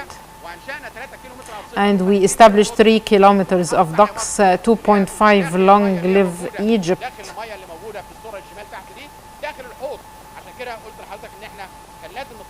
That's why we needed to purify the rest of the basin, and we purified it in 2016. But inside the basin, to construct this terminal, why did we establish the terminal inside the basin? Because Alexandria Port was a very strange port. All international ports, the percentage of water to land is 1 to 6, but we used to have the opposite. The water to land was 6 to 1 ratio. So we did not find land until you gave us the directive that all the lands that have informal buildings would be aided as a hinterland and logistical site for Alexandria to have a port according to international standards. So we established this terminal inside the basin. Did we influence the movement inside the basin? No. This was studied with the international consultation offices so as not to influence the movement of boats in the basin. So now we have 18 kilometers of docks with a depth of 17.5 meters. Right now we are working, we did not finish it yet. You gave us an important directive that we have Alexandria Port and we have 2 docks in Dukhaila. So we add Alexandria Port to Dukhaila Port and we established 2 new terminals and develop the existing. Now we are now establishing here Long Live Egypt terminal, 1.5 kilometers of docks. And Hutchison with MSC and Costco have contracted to operate this terminal. So we'll own this terminal, but they will operate it only. In other words, there is a discharge area and 3.5 kilometers of docks to have 30 kilometers of docks with a depth of 20 meters. And after adding all the green and red logistical areas that have been taken from these swamps and would be added to Alexandria Port, so that Alexandria Port would be over 140 kilometers square. so that Alexandria port would be a real hub connecting to El-Sisi port on the Red Sea, and will have a main logistical channel. So what was achieved in Alexandria port from 2021, when you put the cornerstone for upgrading it September 2021, up till 2030, we will have almost docks double what was implemented over the past 200 years since the days of Muhammad Ali. This is the El-Sisi port, the most recent port. East Port Said and Abu Qir ports are new, and Gargoub port also, but I took something that is significant. El-Sisi port, we started working on it in 1990. Since 1990, this was the main port for Egypt, and we were preparing it to be a main port for the Suez Canal corridor on the Red Sea and Suez Canal. Up till 2007, we established 2 kilometers of docks, and they can handle 350,000 containers annually. This is what we achieved from 2007 up till 2014. From 2014 till 2021, we constructed, at the time of the president, 3 kilometers of docks, so that the total length would be 5 kilometers instead of 2. They were done at the beginning of 2017, 2019 till 2021. The port can now take 1 million containers annually, and this green side inside this land is not used up till 2021. This green part, this is the petroleum terminal, and the other is the containers terminal. In April 2021, Your Excellency gave an important directive to start developing El-Sisi port so that it would be a major port and can become one of the logistical channels we are implementing to work on it with the LRT and the other main roads and the railways, to implement our job within the framework of the Road and Belt Initiative. You gave us the directive to construct 18 kilometers. We said 12 are enough, and we worked on 12. And then in the Smart Transport Conference in November 2021, Your Excellency told, don't we have stage 1 and stage 2? You will deliver this port before 2025, fully finalized, 5 plus 18, so 23 kilometers in total, all in railways, docks, administrative buildings. This is how the port would look like in 2025. We'll finish it by 2025, and right now we've finished almost 6 kilometers of docks. The one in gray, and the rest, the 18, would be finished, and we will build the administrative buildings. We gave to Hutchiston and CMA the first terminal for them to work on it in parallel, to have 23 kilometers of docks with a depth of 18 meters, 29 kilometers, the surface area of the port. And this whole land that you can see here has turned into logistical sites and docks, so that we will have a main port with Alexandria to form the logistical main corridor, El-Sisi, Alexandria. This is over the Red Sea, and this is over the Mediterranean Sea. So what was achieved in El-Sisi port since 2021 till 2023 is 4 falls what was done in 15 years, since 1999 till 2014. Another element is the land ports and logistical hubs. This is a very important topic. We did not have before logistical hubs. We had only 5 seaports on borders with Libya, Syria, Palestine, 5 land ports that had 1 million passengers per day, 1.7 million tons annually. But developing trade and to be a part of the Road and Belt Initiative and an international hub, we needed to develop ourselves. So now there is a train. You can use this train, go to the dry port, finish the customs procedures there, send it to the factory to be remanufactured. This is the purpose of the dry port or the logistical hub that can store the products in the commodities, what's called the transit trade. Now we have 7 land ports and we have 3 million passengers, 332,000 vehicles, 5 million tons of commodities and 3 dry ports in addition to 2 logistical hubs, and the handling average is 130 million annually. After spending additional 5 billion, we expect to have 9 dry ports after adding 2 dry ports on our borders with Sudan due to the increase of trade with Sudan. So we will have 4.5 million passengers, 5 million tons of commodities annually, and 10 dry ports, 5 logistical hubs to have a handling volume of 130,000 containers annually.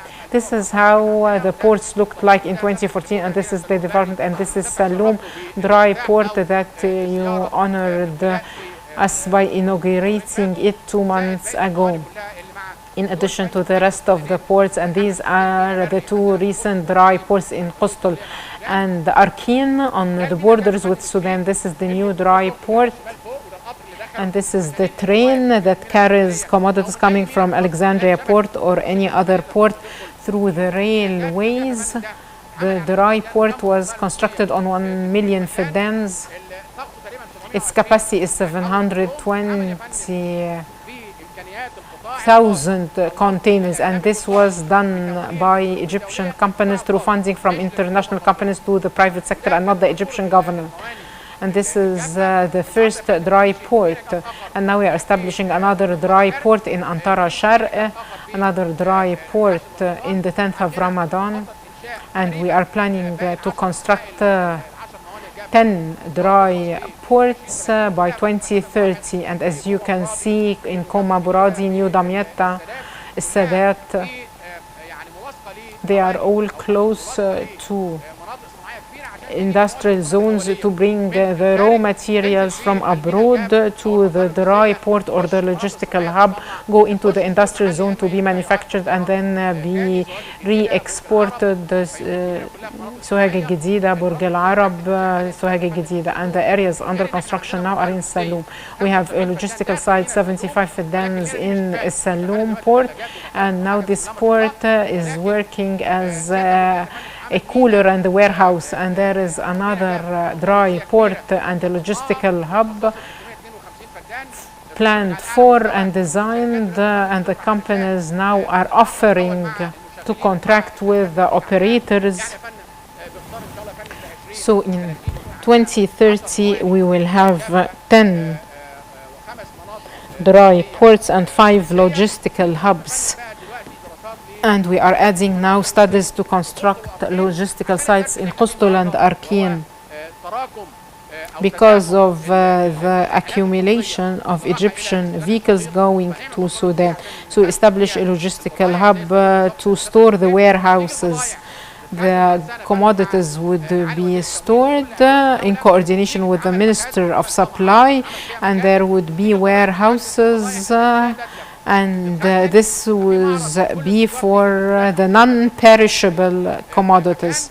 The commodities would come and people can see in these warehouses and fairs the products, and they will either contract for exporting them, or they can continue their trip to Sudan or any other city. Another important thing is the logistical corridors.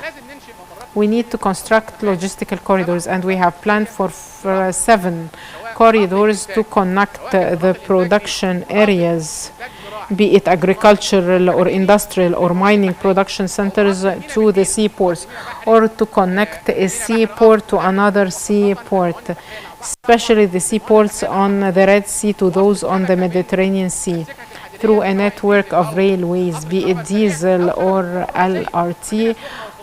Sukhna port received a train, and Cairo Ain Sukhna road, or the Quarries Road, or 30th of June corridor. So this is the purpose of these logistical corridors. These logistical corridors were constructed so that Egypt would be a logistical hub. This is our responsibility in the Road and Belt Initiative. The commodities, when they come from China or India and sail through the Indian Ocean, the Arab Gulf, up till Suez Canal, and then to Europe and US. This is one path. The other parallel path is that the commodities would go to Safaga or Sukhna on the Red Sea, and we move through the LRT to all the ports on the Mediterranean Sea through the LRT or the main roads. These 7 corridors. The first is Sukhna Alexandria. It starts from Sukhna on the Red Sea till Alexandria port. Besides the land roads, it is connected through the first LRT line, passing through all the agricultural and industrial lands on both banks of this corridor, especially the dry ports in the 10th of Ramadan, and the ones in Sadat, especially the 10th of Ramadan, which is considered to be the top of a triangle connecting the 10th of Ramadan to the railways, to Sukhna port or Port Said port, through tunnels on the Mediterranean Sea. The dry port is connected to the railways of Cairo, Suez, and the new railways under construction from Rubiki 10th of Ramadan till Belbais.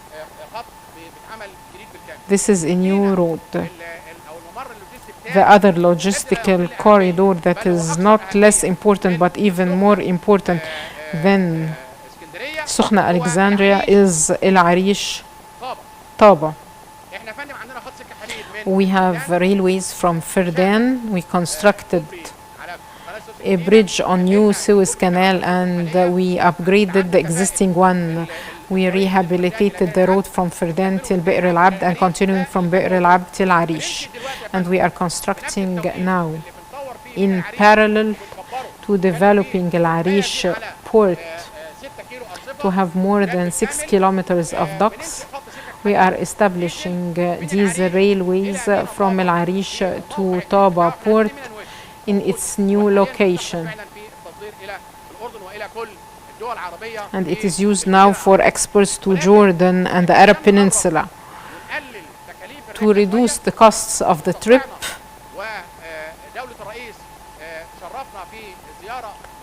the President visited Taba, and now we are doing studies to construct another port to reduce the transportation and shipping cost in Taba, to connect Al-Arish to Taba through going through El-Hasana, Girgafa and Libni that produces marble and cement, so as to have an important logistical corridor connecting the Red Sea to the Mediterranean Sea from Taba till Al-Arish, and the commodities would go to Taba and then to Al-Arish and then to all European countries in a trip, one maritime trip and one railways trip. The rest of the logistical corridors, because I know I have exceeded my time. Cairo Alexandria logistical channel starts from Bashtil in Cairo in Giza, connecting to Alexandria, and we have upgraded the railways from Bashtil to Ittihad to Itay al-Barud to Abari, parallel to Cairo Alexandria railways, because this is an old one. And this was the first from Abari in Alexandria to all places in Egypt. And we upgraded it, and it is becoming double now. One is connecting the dry port in 6th of October to Sadat. Next corridor, Tanta Mansoura, Damietta, from Damietta in the middle of agricultural lands and agricultural products and industrial zones in Kafr Zayed al-Mahalla, to export all these products through Damietta port. The next corridor from Gargoub port that has 4 industries and 4 terminals that were fully designed, one for grains, one for green hydrogen, one for maritime cables, one for heavy industries, and they are now connected to railways to Saloum land port, over 26 kilometers till Gargoub. Another logistical corridor, for the first time in history, it reaches Abu Simbel and did not cover Toshka and Shar el-Awainat. Now we have an LRT parallel to Cairo, Asyut Aswan Road,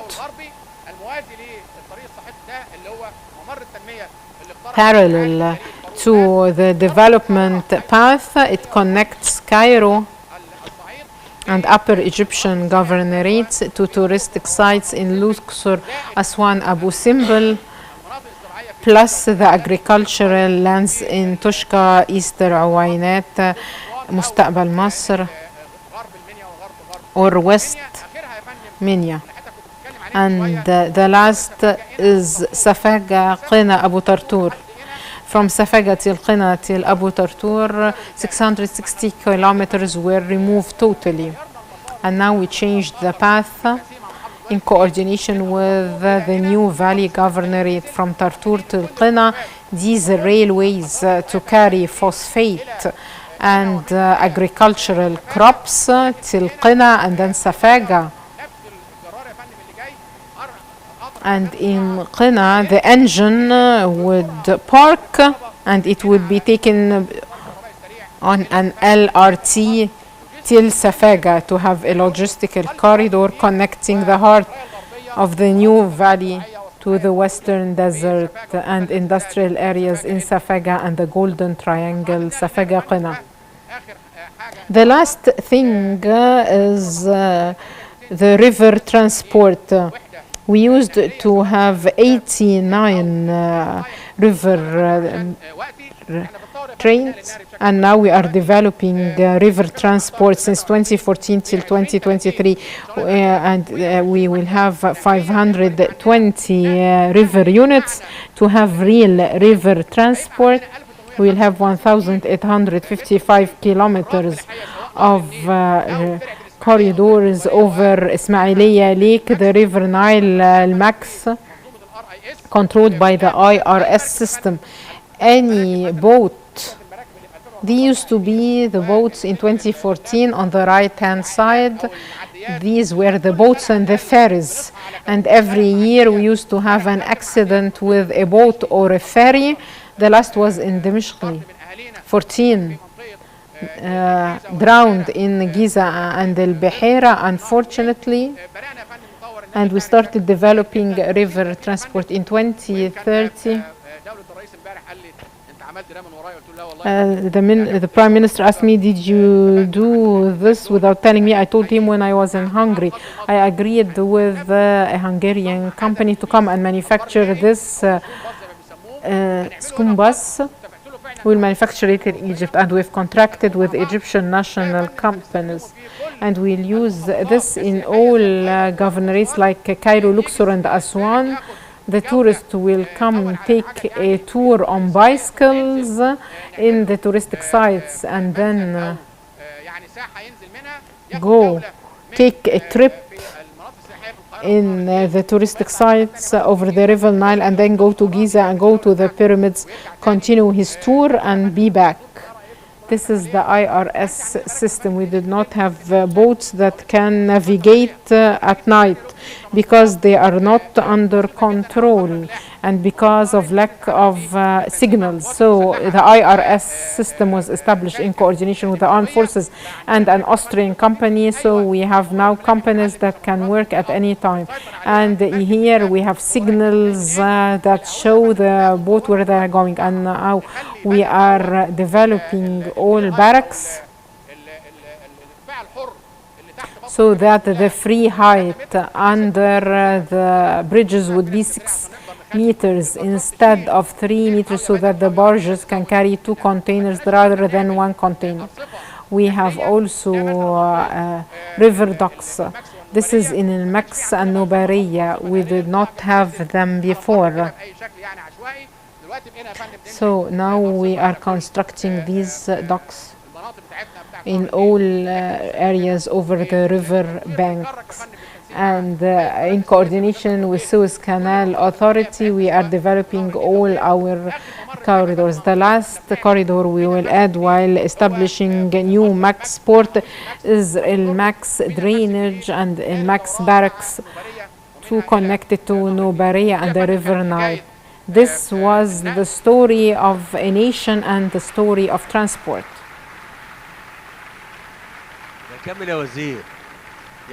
كامل الوزير, would you please have a seat?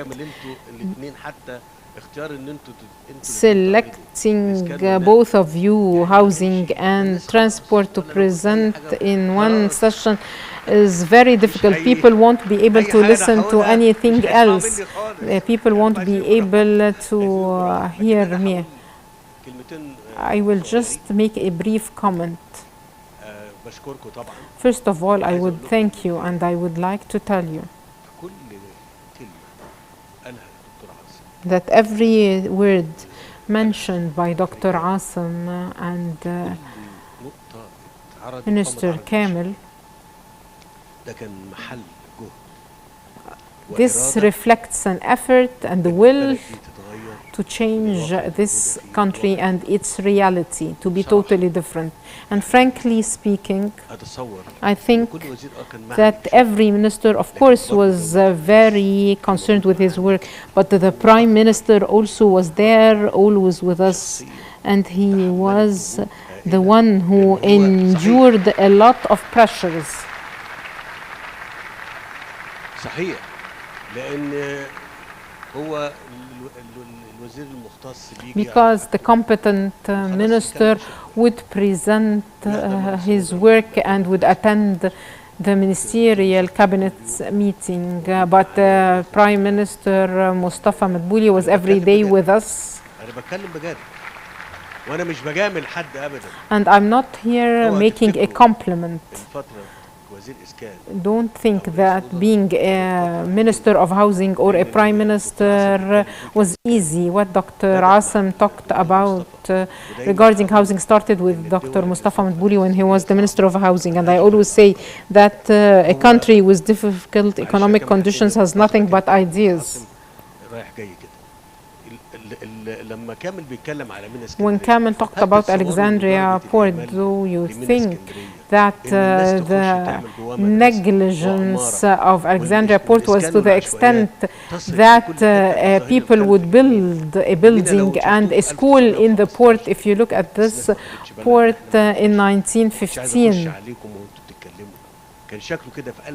this is how the port looked like in 1915, and in 2014 it looked as such as we saw in the photo, and we come to evacuate people.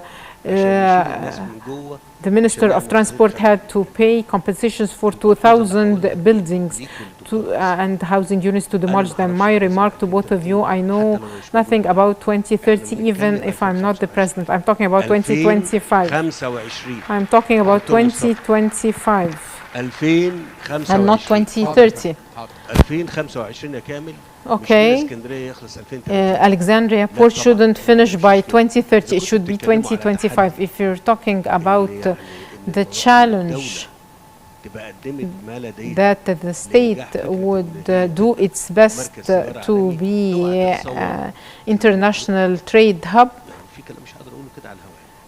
لازم ده يخلص. This should then be finished by 2025. By 2025 we should see our railways are ready, our ports are ready, our roads are ready. أنا بس هاخد نموذج واحد. I will take just one example of what Dr. Asim mentioned about housing, and he said that we constructed 300,000 housing units furnished fully. We said this many times, and the goal was that we as a state would tell our people who were in difficult conditions that they are not on their own. I was talking to the Supreme Judicial Council in the morning, telling them, can you imagine that I can demolish Egypt by 2 billion Egyptian pounds? They were astonished. I told them I can give a tramadol pill and 20 Egyptian pounds to 100,000 persons who are going through a difficult condition, and ask them to take to the streets and cause a chaos. I won't give him just 20 Egyptian pounds, I will give him rather 1,000 each. Then it is 100 million Egyptian pounds. 1 billion Egyptian pounds would be the cost over 10 weeks. What if I would give them only 100 pounds? Then 1 million can take to the streets over a week, and the total cost would be 1 billion pounds. And by this I'm going to destroy a country with 105 million population. So the total is 30 billion Egyptian pounds. Some people spend them on one concert. So when I come to give this 30 billion to these families that were living in informal settlements, in slums, in graveyards, some people would say this country that is very poor would furnish even their houses. If you know what is the meaning of national security, then you won't be astonished by what we are doing. And should we do this while we have nothing? Yes, of course, so that you won't have a loophole to be misused or abused to destroy countries. No one is going to attack you abroad.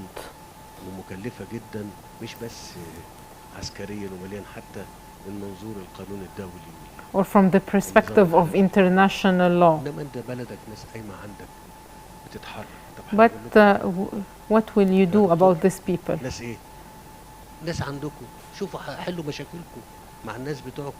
Solve your problem with your people when they take to the streets, and I can make people take to the streets for 10 successive weeks as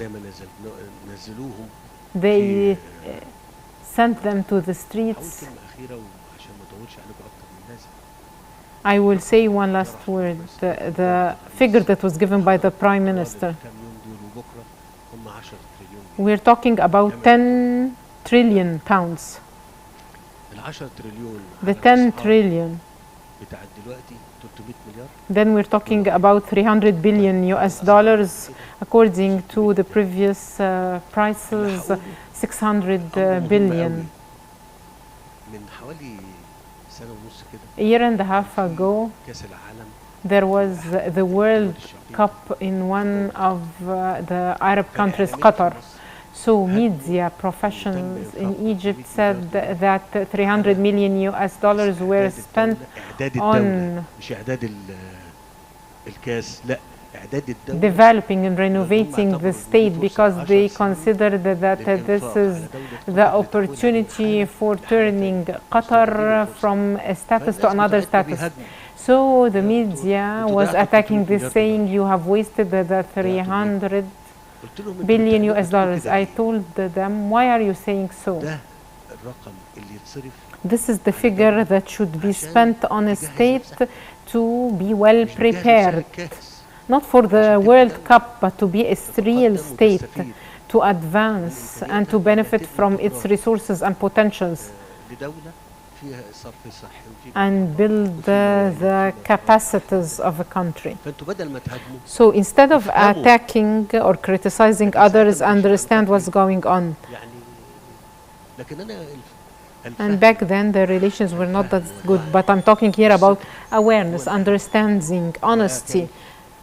This is the most important thing. We spent 10 trillion pounds. Why are they only 10 trillion pounds? Because we worked with national companies, Egyptian companies. If this were foreign companies, then this figure would have been threefolds, this figure, at least threefolds. So the 10 trillion would have been 30 trillion. But thanks to God, what we did was done by fully Egyptian companies. Even when we worked on the tunnels of the subways, and I told Kamel we are not going to construct others, and we need to pay in Egyptian pounds. You should do it yourselves.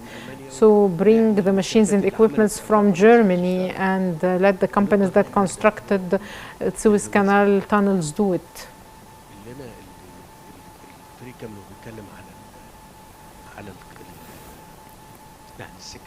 Talking about the railways and the subway, I would like to tell you, the Egyptians, these are Egypt's balances, Egypt's assets. When you come to talk about an asset for 200 billion, okay, it costs 200 billion. But if you limit the relation of this asset to reducing the price of the ticket, then you are wasting the asset. I'm explaining this for people to understand, because if I'm a foreign investor and I want to take one of these trains and earn from it, I won't take it from you. It costed you 100 or 80 billion. Okay, people should all understand that this is a loan. We borrowed it.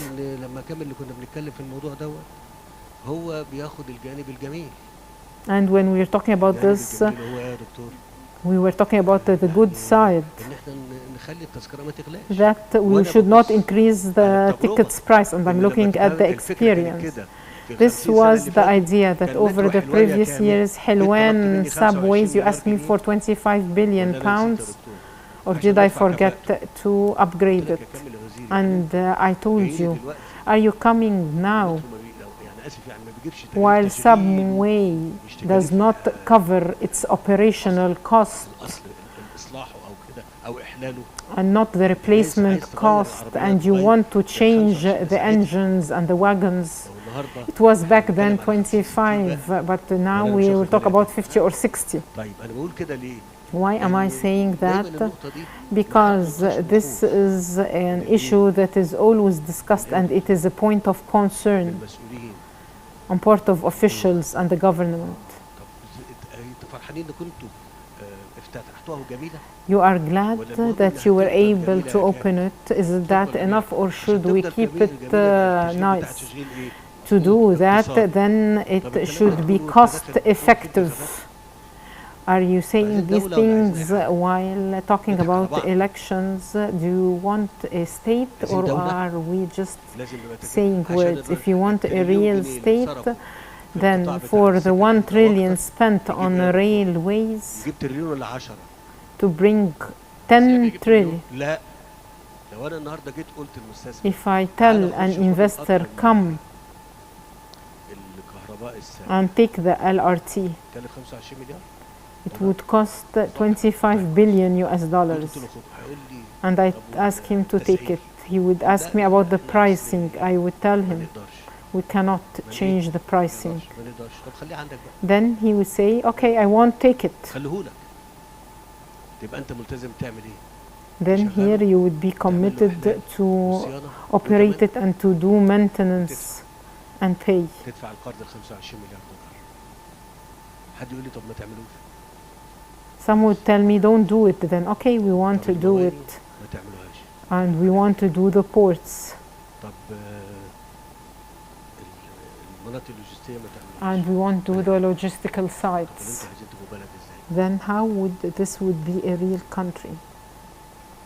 انتوا عايزين تبقوا بلد ازاي؟ Then how do you want it to be a real country? How do you want to take the position you deserve? انا بسألكم صحيح. I'm asking you that طب question. الكلام ده انا بقوله ليه؟ عشان الناس Why تعرف am I يعني saying الدولة this? So that people would know how can we build a country. طب في أمثلة موجودة. أنا عديت على دولة أفريقية كتير. I've been through a lot of African countries and I have seen how they used to work, and I asked them about the subsidy. يعني وزير الخارجية يجيب تقرير يقراها للناس. And the Minister of Foreign Affairs can bring reports and ask to people. The foreign minister can tell you about the subsidy of these African countries. I found that these African countries do not provide any type of subsidy, neither for electricity nor for petroleum or food products. They might just provide subsidy for fertilizers. I was asking this question to learn from the experiences of other countries. هي كده ليه؟ عشان واحنا بنتكلم هنا معانا افاضل الناس. Here we have with us a lot of intellects and thinkers who are interested in the public affairs of Egypt. And I discussed this 7 or 8 months ago, saying that I share this dialogue with you. The state is something different from just words. حاجة تانية غير الكلام. في كل كلمة كامل قالها. Every word Kamel said was discussed, and Kamel used to bring Dr. Mustafa and try to pressurize me for money and funds, and I would look at Dr. Mustafa. وكامل ما تعرفوهوش. والله صحيح. يعني عايز يخلص حاجته. And Kamel, of course, wants to finish his work. Okay, I totally understand his position, but from where would I bring these funds needed? عشان ال 24 مدينة و30. For the 24 cities, the 30 cities. ما ينفعش. And Dr. Asim, يتقدم طلب. إذا كان اجتماع دكتور مصطفى. a social housing request cannot be submitted without responding to it. So we need to construct more units. أنا هقول لكم وهقول لأعضاء البرلمان. I will tell you and the parliamentarians that for the 2 million housing units you talked about, if we do not have a law that makes people forget the culture of worrying about the housing unit that might be given to someone else, this idea won't be applicable. Because a culture was formed over the previous years, fear for the housing unit. Because, of course, the lawyers, the judges, and the laws were always an obstacle before feeling reassured about the apartment. So the person prefers neither to sell it nor to rent it, instead of taking a rental for 500 or 1,000 Egyptian pounds, and then he won't be able to get it back, so he keeps it vacant. ما لم يكون في قانون قوي. If there is not a strong law for that, then you will lose the 2 million housing units. Dr. Asim, these 2 million, if you mention their average 500,000, how much do they cost? 1 trillion pounds. Isn't that true? Yes, يعني أنا 1 بفقد trillion. تريليون جنيه This means that كفرصة I lose 1 بفقد trillion as an الناس opportunity, يتسهلها، and لأن طبعاً I أكيد lose the الوحدة دي opportunity of مش making هتقول things إيجارها زي easier الوحدة for الجديدة. people, because of course the rental of this unit won't be the same as the rental of a new unit, وبعدين هي بتبقى في وسط الكتلة السكانية and it is يعني usually كمان inside فرصتها the أريح residential للناس اللي area, so موجودين it has a قريبين. better opportunity for people who are مش بعاتبك closer to أنت. it. أنا بعاتب نفسي وبنعاتبنا كلنا. I'm not blaming you, I'm blaming myself, and we're blaming all ourselves. Why isn't this point well covered? And I'm saying this to all those who are listening to me, including the members of the National Dialogue, because they might say, let's discuss changing the relation between the landlord القديم. يوم الناس تقول لك إيه؟ لأ. and the tenant. But people would keep saying, let's not approach this matter. الناس اللي عملت المكتسبات دي These people who did that before هقول الله يرحمهم ماتوا. died all, may they rest in peace. They died a long time ago, and it's their grandsons who are alive now. And what was their percentage in the population that applied that law? إذا أنت بتتكلم على So you're talking about القانون ده اتنفذ فيها سنة 62 ولا a law that dates back to 1962. مش كده؟ 62. طيب من 62 Since 1962, people who benefited from this relation between the tenant and the landlord and the discount should not last forever. It should not last forever. Shouldn't it come to an end? I read the discussions on the newspapers, and I find that people say that people are poor. People have already died, and their grandsons are still alive, and you're still keeping on implementing the same method. طبعا ما اقصدش بالكلمه دي اي حاجه صعبه يجيب اي مناقشه للموضوع ده في البرلمان. Let us discuss this in the parliament or on TV shows and talk shows. What you made is a real obstacle in front of making use of 2 million units with the cost of 500,000 as an average, so 1 trillion pounds in total. This is wrong. It is wrong to lose this value and give it to be closed.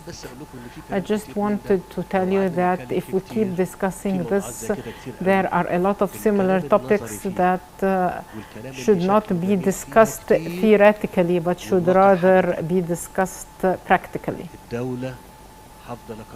I will repeat, the state is something totally different. And I have postponed this point till the last day, but we'll say it. In 1967, the Israeli Minister of Defense, Moshe Dayan, said that this strike won't be an easy one. The Egyptian army won't survive this strike except after 50 years. قلت معقول احنا هنفضل عقبال ما نقدر نستعيد عافيتنا. Would it take us 50 years to be able to stand up again? I was so worried about my country. تفكر كده كامل وانت عندك Were you thinking like that when you were 13 years old? شكرا جزيلا. Thank you very much.